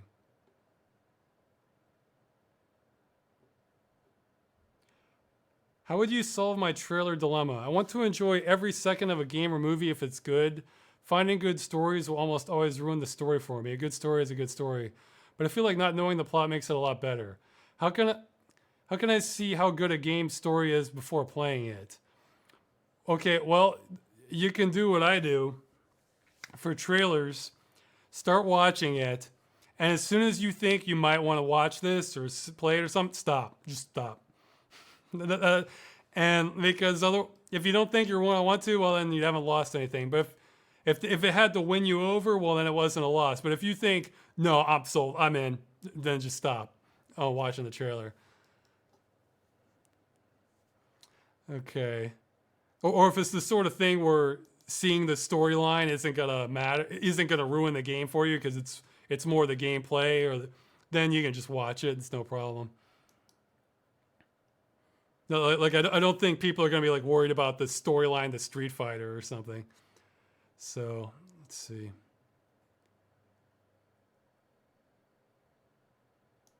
Have you considered renting out a recording studio for an hour or two to record Freeman's Mind 2? It would still slow down production a bunch because the thing is I don't do all for recording especially. I don't do it all at once. It's like I'll do it and then like for Freeman's Mind, I'll do a few lines and then I'll see how much of a time chunk I have, and it's like I do a few more lines. But say it's something like Game Dungeon where I do longer chunks of Game Dungeon. I usually don't record more. It ranges anywhere from like 5 to 30 minutes at a time, I'd say, for recording sessions. And after that, my voice gets a little tired, so I'll just stop and do other things, and then I come back. So it's like I could just go there to just do all my work there, but then it's like I have to do a commute, and gee, who loves commutes? You know, I mean, it's so much better if I can just record where I am. How long do you think we have until society crumbles? Well, it sort of depends what you mean by crumbling. I mean, if you're talking like another Great Recession or a Great Depression, it could be soon. I have no idea. But if you're talking like Mad Max, we got decades, easily. So, I mean, unless there's some unforeseen thing like a super virus or, you know, super volcano, asteroid, unforeseen stuff. But yeah, it's for Great Depression, could be real soon, could be a few years. But for just like complete collapse of society, could range anywhere from won't happen to will happen in different regions, but society will keep taking on in other areas. Like it's, but it's our It's hard to say. So, but yeah, just complete collapse. No, you're decades off. If it even happens, this stuff isn't necessarily just, you know, like a light switch on and off. Okay, somebody's asking about something that'll get addressed later in a video. What state are you originally from? I was born in Louisiana and grew up mostly in Virginia. Let's see. What virtual machine did you use to make Armed and Delirious? I used VMware. Let's see. I've had better luck with VM. I mean, it does cost something, but I've had better luck with it than VirtualBox in the past. But it's been years since I've used VirtualBox, so maybe, this stuff can change as time goes on.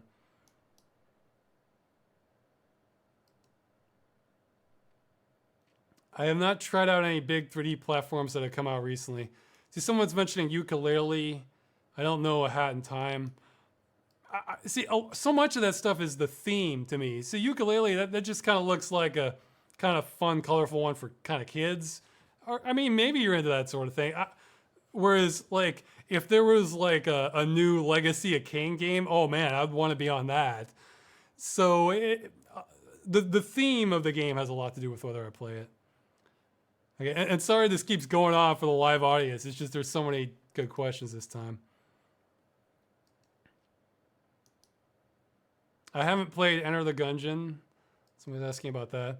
I have played the game adaptation of The Thing. I felt like the first half was decent. The second half was just sort of dumb. Or I don't own old consoles. No. Somebody's asking about that. Asking if I'm a fan of the Tomb Raider series. Not really. I've only played like a little bit of like a demo of one of them. The reason is it's like I like that fantastic element, and I feel like Tomb Raider is sort of grounded in reality. Where Indiana Jones, he's gonna uncover he's gonna uncover something genuinely mystical. I think maybe one or two of the Tomb Raider games did that. But I like having that sort of fictional element to it where we can go off the rails for what to expect. And that's the main thing that's kind of kept me from being that interested in the Tomb Raider games, either the old ones or the new ones. Like, so if Lara Croft is going to check out some ruins that lead to some Lovecraftian connection or something, yeah, supernatural stuff, then yeah, that might bring me on board. So, okay, somebody's saying they do go off the rails of the supernatural. Okay, well, which ones? I don't think. I mean, ones where I'm not talking about it's like a boss or something, but I mean, like the story, it's like this, we have a real build up to this. See, that's what Indiana Jones, that's what I love about Indiana Jones is that it starts off with your action adventure, archaeological fight, but once you get to the end, okay, somebody's saying all of them with supernatural stuff. Okay, well, which one should I start with then? If supernatural, if Tomb Raider, that probably delivers the most on the supernatural stuff with the story getting wild.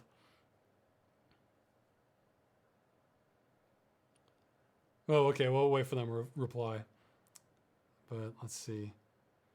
Have you ever played the Soul Reaver games? Yeah, I've played all the Legacy of Kain games. Would you ever eat really spicy food on stream, like really hot? Well, I would. There's this channel I saw before. I think it was called Hot Pepper Gaming or something, where people could go on and promote their channel or their product. I think I saw one for the Diablo 3 expansion. The guy was doing that.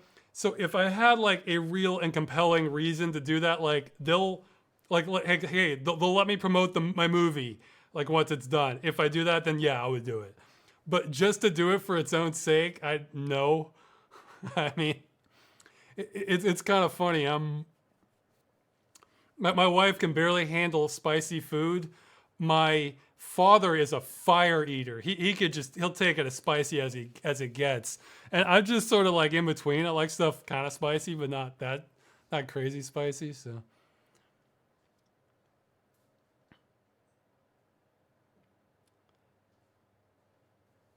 Let's see. So we'll see. Still waiting for an answer on the supernatural stuff for Tomb Raider. Let's see. Okay, we're running over 2 hours. So I should speed this up. Okay, well, here. I generally try to... Okay, well, I think I skipped one by accident. I've skipped a couple. Jeez. I have no idea what the future of Star Citizen holds. I hope they finish it, or at least finish the Squadron 42, or whatever the number was. I mean, I'm certainly interested in playing it. So, but I think they had a bad plan for that. So, okay, I don't have thoughts on the arcade machines of Valve games. I never tried those. I think I've had enough Half-Life to seek out more of it. Let's see. Okay, yeah. So I try to avoid too much stuff along these lines, but I'll answer because I figured out a good answer lately. Where do you fall on the political spectrum? I realized I'm generally a utilitarian. So trying to have the best results for the most amount of people. That doesn't mean taking it to extreme. So if like the minority you have to do horrible things to in order to make the majority better, then no, that's no good. That would be, but if you're doing, but the logic sort of fills itself in because if you're doing horrible things to minority, just that on a psychological scale is going to make things kind of worse for everybody else. Like, geez, we can do that to people. So that's the best. That's why it doesn't really follow like, oh, we must do things by this ideology in these cases at all times, because it's just like, well, what gets us to the best solution, the best end game? You know, it's kind of like that. So it's very much kind of a case by case thing. And I feel like it's pretty far off where we are with politics. That most of my political stuff tends to be like, gee, I would think like, how would I sort it? It tends to be like some out of science fiction, so it's not terribly realistic. Okay, so let's see. All right, and I'm ready for fan questions. I'm looking at the last one. Put 3 equal signs in front of the question. I mean, live questions, live fan questions. Put 3 equal signs in front of the questions. I'll try and get through as many as I can because I'm getting hungry again. Let's see. And to answer somebody here, yeah, I'll probably play Warframe eventually. Warframe, I feel like, is maybe getting better and better for the sort of game I want to play, because before all I saw of Warframe were just these sort of bleak corridor shots, and like, well, that doesn't interest me that much. But then they released that Plains expansion, and then they have like hoverboards, and I think they're going to have something on Venus or some. So if there's cool stuff for me to explore in the game, yeah, I'll certainly want to check it out. I'm just not big on drab and corridors, I guess. Okay, so let's see.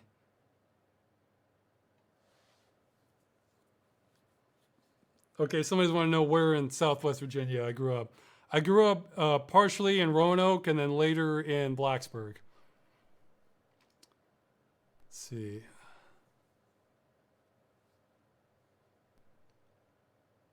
Say that you don't. You often say that you don't like when games force tutorials in your face and they break the immersion, like Deus Ex Visible War. But you hate when Commodore 64 games don't tell you anything at all. So how do you think games should implement tutorials to teach the player how to play the game without breaking the immersion? Okay, well, you're not going to go wrong having a full tutorial optional. Like, hey, like, you know, in some old, I'd say like earlier 2000s games, it's like, new game, would you like to play the tutorial? No. Okay, fine. And then if you find, okay, I don't know what I'm doing, then you go back and play the tutorial if you weren't able to figure it out. That's you're not going to lose doing it that way, I don't think. Because the alternative, I think there's a few, I'd say that have like, can kind of masterfully weave in the new mechanics as you go. Like I feel like Super Metroid did that pretty well. Uh, there's probably some others. There's probably some other examples of that. That can be a lot harder where you just don't really you don't unload everything on people at once. Hey, a lot of old real-time strategy games would do this, where the first level, it's just like, here, let's get 5 units and destroy the base. And then like, okay, now you have a new unit in the next level.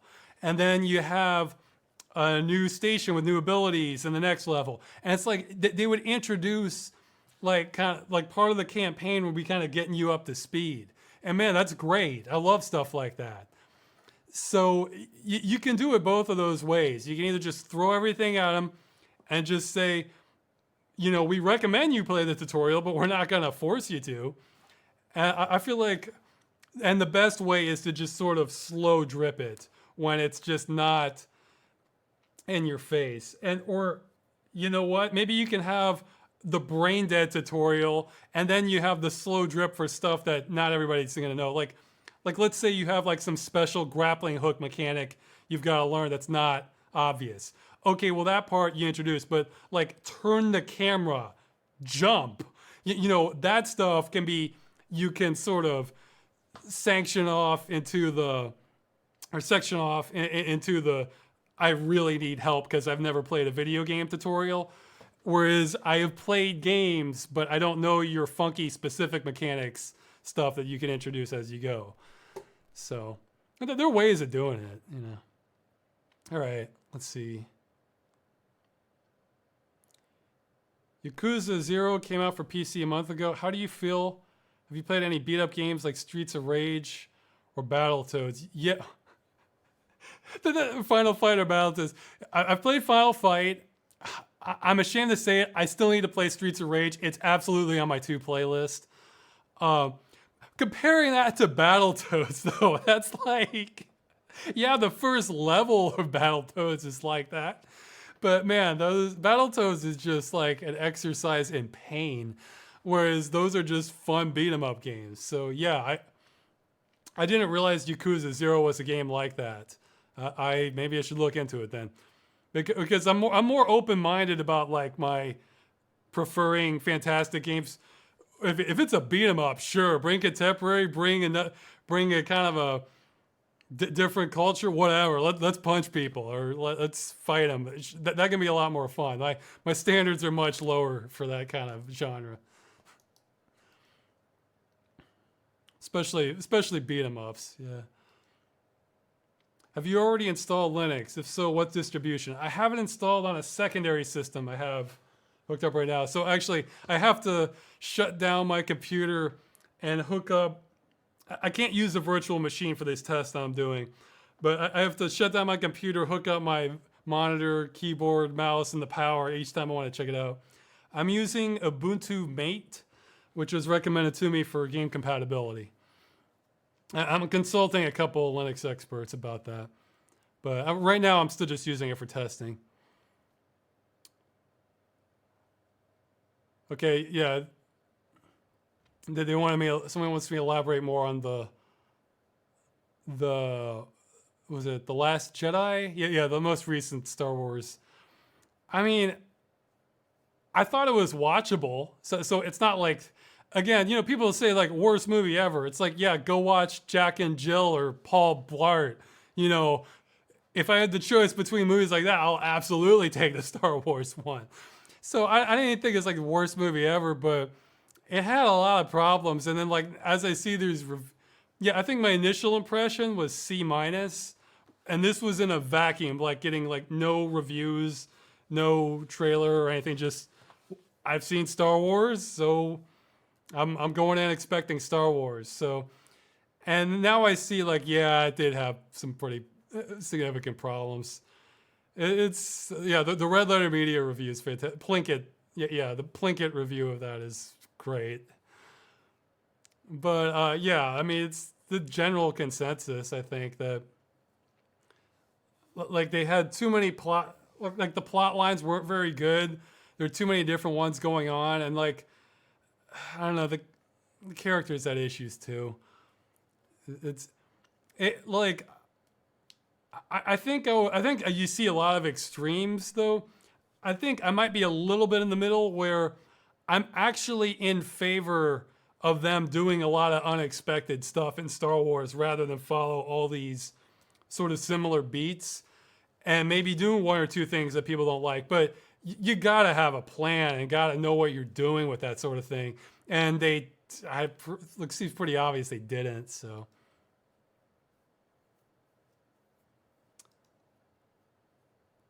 have you seen anything from the genre of Japanese men in rubber suits known as tokusatsu?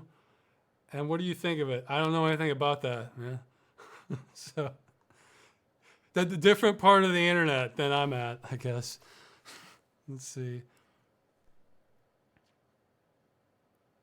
Oh, they mean stuff like Power Rangers. Okay, yeah. I was just imagining like these guys in like fat suits or something. Um, I never really saw much of that. That was never really my thing either. So let's see. What's your take about gamers starting to work up all the anti-consumer practices companies have been pulling for the past 15 or so years? Oh yeah, you know what? I think that's been going on. I think that's kind of what the Gamergate stuff was, or at least the big portion of it. Yeah, not all of it, but the that's what somebody was. I meant to say that earlier when the person asked about the EA question. That they're finally boycotting it, which great if that works. But I'm guessing the boycott is mostly because the CEO basically came out and said, "Oh, you don't like your games, then don't buy it."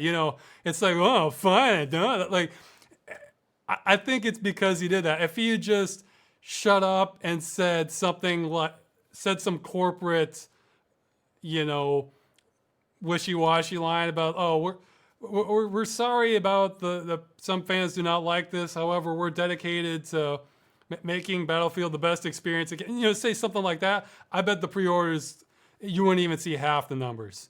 So I don't know. I'm more cynical that things are going to happen, but maybe not. There's been a push on the gambling. I know, like, or the loot boxes. Are they gambling? Hey, again, that's why I kind of want to see if I can ride this wave a little bit, if there is one, towards pushing towards stopping games from being killed. Because man, I mean, it seems like that should be a bigger a more clear-cut consumer violation.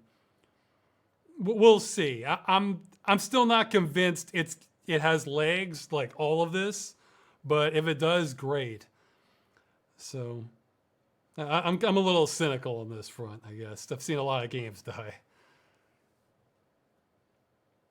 Has there ever been a puzzle that after giving up and looking at the solution, you felt so ashamed of not getting it that it haunted you for a long time afterward? Yeah, well, that one puzzle agent, I mean, 10. Like, oh, I was so over analyzing that. Let's see.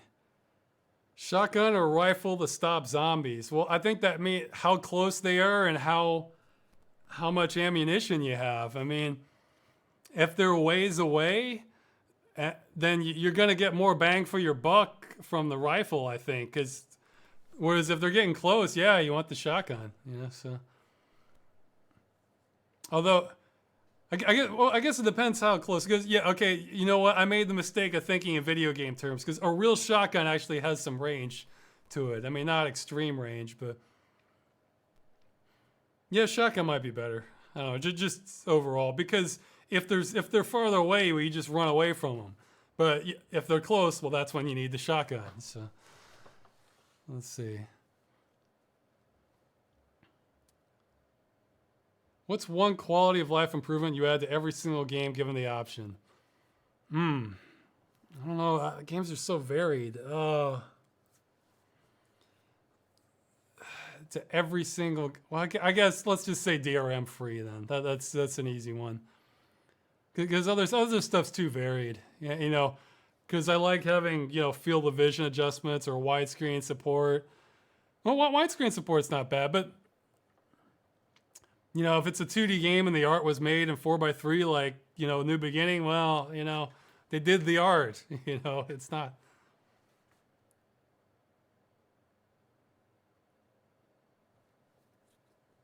What are your thoughts on the fan-made Half-Life 3 mod that's coming out? I feel like I'm conscripted to do that for Freeman's Mind if it comes out and it's decent, you know, feels kind of like Black Mesa quality, that sort of thing. What are your time estimates for finding a new place? Roll some dice, man. I don't know. Again, I'm going to spend every day. Every day their apartment's available. If we can go look at them, we will. So I'm hoping to have it done this week, but we'll see what happens. You know, I think the one before this, it took us like 10 tries to find one that worked. So, have you ever been noticed by a fan in public? Yeah, twice. I think one was at the Accursed Farms meetup I did a while back at one of the amusement parks, and one guy recognized the Freeman's Mind shirt someone was wearing, and then I told him I was the creator. It's like, oh, cool. He didn't even know there was a meetup, and so that was kind of fun. The other one happened sort of like on a trip with my friends and family shortly before the wedding. We were at a castle in Poland that we were checking out just as a tourism thing, and he recognized me from all his game dungeons. So he wanted to get a photo with me. So sure, you know, it was surreal. It's incredibly rare, but it happened. Oh, and then there's one person not too far from me that recognized me. So yeah, actually he might be able to give me some real help on the animation systems for the movie with facial animation and stuff like that. But yeah, it's just sort of surreal because again, there's this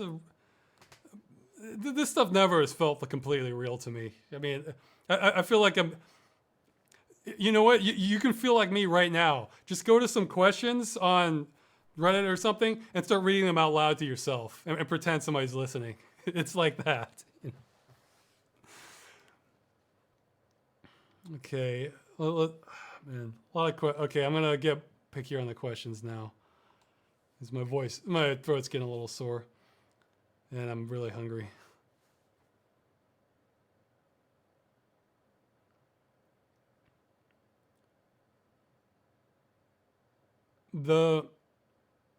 Okay, well, I'm skipping a question that'll eventually get a video. The Warcraft 3 guy. He's asking about mods for Warcraft 3. That's eventually going to get something else. I don't want to say more. I don't have a copy of Dark Souls yet, but again, it could be this. I'm warning you guys. I saw the playthrough of Demon Souls. It could be the sort of thing I give up on after an hour or two. Just not because I don't like the theme. I'm sure I like the theme, but because I'm not a fan of games where you have to know what's coming. And the impression I got from Demon Souls is if you were real careful, you could go through there until you got to the bosses. And those bosses look like you had to know their patterns. And you have to like just know their little gimmicks. And if you mess up, then you have to go way back. And that's just not fun gameplay to me. But yeah, that was maybe Dark Souls is different. But the impression I got is that, yeah, it's, if you're real careful, you could get through it on your own or, you know, something you should have seen until the bosses. So if that's the case, then I don't know how deep I'm going to get into it, guys. It's like, I'm getting pickier with games, you know? It's like if I fail at a game, I want it to be because I feel stupid. I was like, oh man, I should have seen that coming. Or it's like, oh, I screwed up. You know, it's like, oh, I can do this. You know, I want that feeling when a game was just like, are you kidding me? That's just cheap. You know, I don't. Most gamers kind of know the difference. You know, there's between a hard game. There's a hard skill-based game and there's a hard memory-based game. So I get the feeling Dark Souls might be kind of both. So have you been paying attention to Underworld Descendant? No, I just saw a headline or two about it. I don't know, maybe I'll check it out. It sort of depend. If it's real-time combat, then maybe I'll check it out. I still need to play through. I still need to finish Arx Fatalis though. Let's see, that's a similar kind of theme. I don't plan on contacting the people from Requital for voice acting roles. It seems like I would have to hunt them down. Yeah. What game, in your opinion, has the most oppressive atmosphere? His says would be Darkwood. I'd say Shooting Off the Hip. I have no mouth and I must scream. That's a very oppressive, kind of depressing game. Let's see. What do you think of the genre of God games such as Black and White? They seem to be increasingly rare. They seem interesting. They didn't. I played some of the original Black and White. It didn't quite grab me, but it looked like it had potential. Yeah, I think another one was like From Dust or something like that. Or there's been a few of those, but yeah, they do seem rare.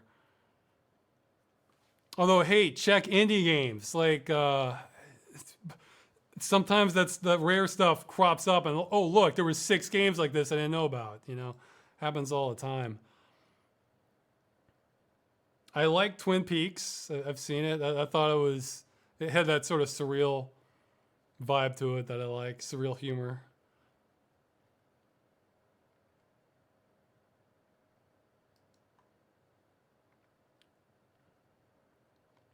That's a good question. He's talking about mention mouse keyboard alternatives that you know about. Well, actually, I think I mentioned that in the Strife video. Do you use any now or have any to suggest? Not really. I'm some things I wouldn't mind seeing, like the equivalent of like a game pad, you know, a standalone thing, but that's analog. I think that would go great for some games. I don't know if those exist yet. Of course, I'm still on the quest for a good mouse shape. This one's sort of okay, but I mean, in the future, I feel like we haven't even. I feel like we haven't gotten that far on it because, you know, some things just like using Windows. I think this is the sort of thing like the Leap controls sort of weren't very good at. I think it was Leap, but you know, like if you wanted to do like graphics editing or for me video editing, you know, it'd be nice to just go like for an image. Okay, select zoom. I bet you could do all sorts of motion controls that would be better for some, especially like precision work. I think it could be a lot better. Maybe not as much for gaming, but I don't know. I feel like the experimentation in that space has been like relatively small, actually.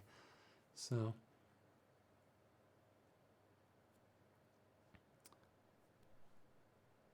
Okay, I think I may start skimming some because I'm getting so hungry. Let's see.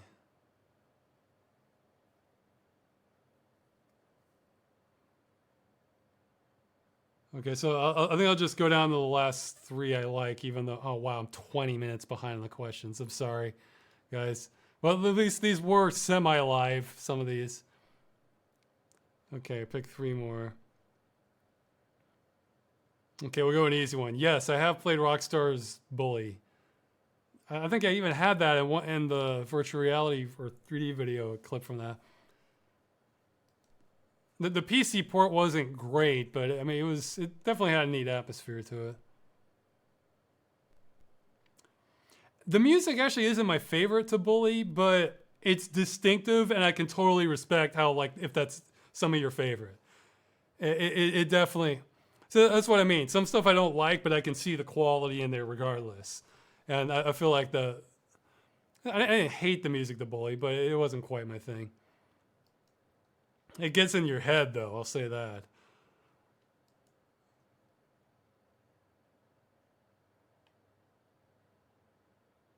Will you ever do advice or personal development videos and fully insatiate your role as my internet dad?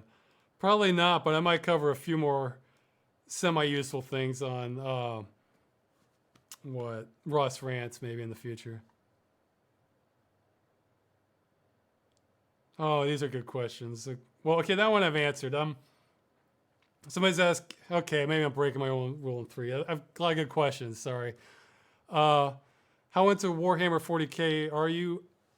Not super huge, but I'm like, sort of like, I'm liking some of the lore of it. I wouldn't mind kind of. I think it's pretty good for science fantasy. It's like it way exceeds the quality you would expect for just a board game science fantasy thing. So what's your take on Nvidia RTX? That's that's the mixed mode ray tracing stuff. I think that's mostly just going to be at this point in time sort of a gimmick effect to try and sell more Nvidia cards because it's going to be pretty punitive computationally. Plus, it's if you're not most of the benefits of ray tracing, like you lose a lot of the production benefits of them if you're doing mixed modes. So 95% of your game is rasterizing, and then you have the 5% that's actually ray tracing. That it seems like it'd just be more work. Um, so I don't know. I mean, it could get interesting. I guess what it means is that by the time if we ever have real time ray tracing, just complete, by the time it shows up, the distinction between it and mixed mode rasterizing ray tracing stuff will be so tiny that it's like we barely notice the difference. So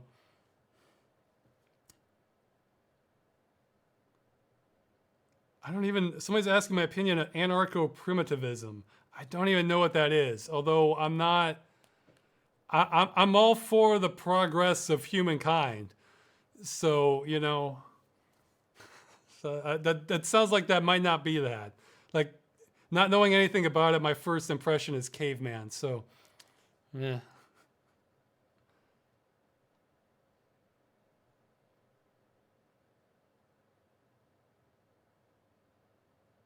Would you have any requests for fan made levels to use in machinimas or other videos like Civil Protection and such?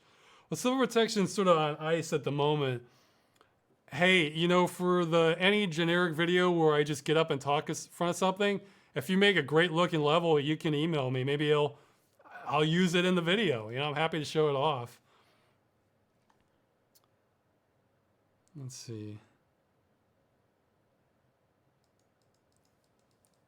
Okay, I gotta skip more.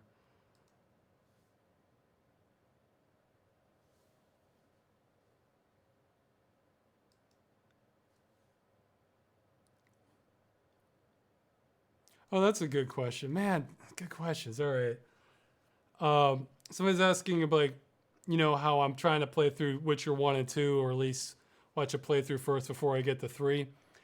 And it's something like where he's asking where my cutoff is because actually for the Grand Theft Auto games, they didn't really do that. The thing is, I think it just if it's the sort of thing where yeah, the format of the game seems like something I would want to play, or if it just seems critical to the storyline, then I like to go through from the beginning. But if it's the sort of thing where the game sort of makes a shift somewhere in between somewhere in between sequels, where the second game is a lot different than the first one, I might skip the first one because Grand Theft Auto was like that. I mean, I played a little bit of the original, but I wasn't big on sort of the top-down view. But the gameplay style, I mean, even though it's similar, but the camera perspective makes it a completely different game between Grand Theft Auto 3 and everything that came before it, that it's almost like a completely different game. So you might want to start at that one. Or another difference is, well, Assassin's Creed is a perfect example of this. Some periods of history I'm much more interested in and want to see more of than others. So I'm gonna skip the ones I'm not that interested in. But yeah, I'll play. In fact, I played through all of Rogue because, like, yeah, the French and Indian War, sure. I want to see it all. So it's like that. But I wasn't as interested in like the ones from 2 or the original Assassin's Creed, that sort of thing. Yeah. Like with Assassin's Creed, I'm kind of it. Like I probably want to play some of Unity or uh, I'm interested in maybe a little bit in Syndicate, but I'm not really that interested in Origins or the new one, Odyssey maybe The ancient Greek one. As I don't know, I'm just not as. I feel like I've seen enough of that kind of time period, so I'd rather see the other stuff. But Victorian London would be more interesting for me, and the French Revolution would be more interesting for me. So okay, yeah, I should.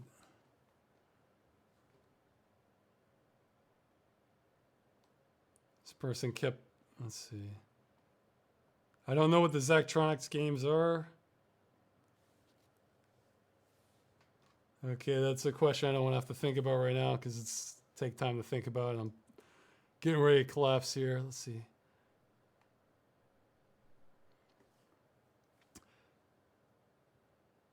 That's something I may address in a future Dead Game News. He's asking about the wine and Steam stuff. I haven't decided if I'm making another Dead Game News yet or not because there's some stuff I can maybe talk about. Were you also terribly disappointed with the Ian Flux movie? It's to be disappointed, you have to have high expectations in the first place, and I didn't have a lot of faith they were going to do a great job to begin with. So no, but if I did, then yes, I absolutely would be disappointed. Yeah, for anybody wondering, the series is so different from the the movie. Like if you're curious about Ian Flux, check out the Demiurge. You may start watching that and think, you know what? I feel like I'm in the middle of something. Maybe I missed stuff. No, you didn't. You didn't. Just like every episode is almost as is, and there's a lot of interpretive stuff there. See, the thing I like about Ian Flux is that it's this really weird and interesting utopian slash dystopian world they're in, and and on top of that they addressed all these really interesting science fiction ideas also, and then there's like they'll mix in some philosophy in there also. So I can see where if you look at that, it's like, all right, a scantily clad woman doing spy stuff. Yeah, gee, that's real deep there, Ross. That was my impression of it just from looking at the cover before, but then I watched an episode. It's like, oh wow, this is really interesting. So that's the aspect that I like about it. In fact, that may have inspired my next game dungeon pick. I'll see. If it has, it's in the game I haven't finished yet. So okay, now I'm less than 10 minutes behind. That's good.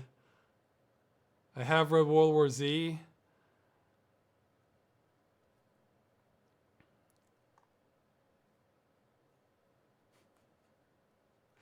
In the hack and slash and RPG genre, what is your favorite piece of equipment, stats wise and looks wise?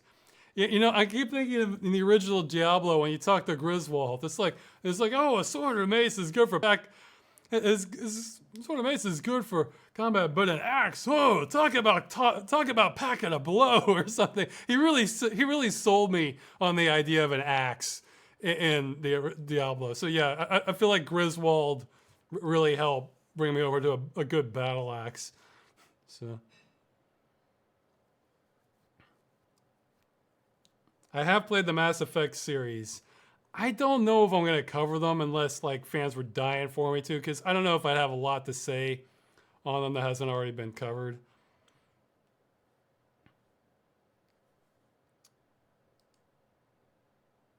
I have heard of the video game Soda Machine project. Yes, I think that's amazing in a way, and I hope. Oh, I think he better get some from Lawbreaker. I think Lawbreaker's had one or two of them, or some other game that was being killed off did. So yeah, I bet that makes his job more challenging. He's got to get in there and get those screenshots before the game dies, or have people send them to him.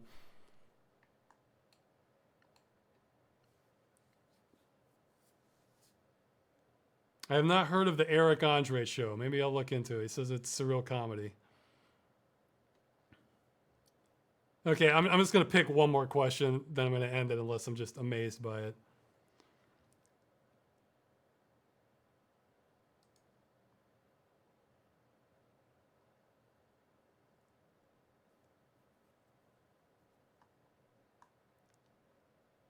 Let's see. Well, we'll keep that question on the back burner if I don't see a better one.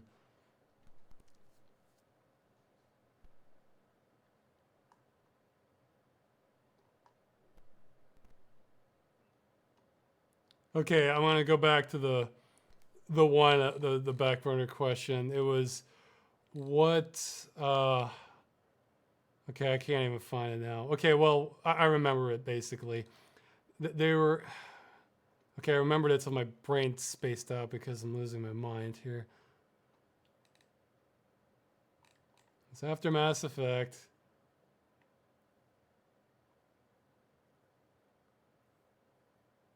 Oh yeah, what is the trope you like the most among any video game plots, Russ? I'm not sure. Well, okay, there's one I like slowly deteriorating reality where you start off the game is a little more mundane and then you're just in crazy places by the end of it. But I don't know if it's a trope, but you know, one thing I'd like to see, I don't know if this even happened, but I was thinking, yeah, I'd like to see this in a game, and it might actually make me appreciate the genre more. In stealth games, I'm not the biggest fan of those because I don't like having to like wait to memorize walking patterns for guards and stuff. I just like to kind of go in there. If I'm stealthy, great. If I'm not, I like to be able to just run away or fight or something. I guess I just don't like waiting in the game. But I'd like this. Some of these stealth games, it's like you have to infiltrate these areas so deeply.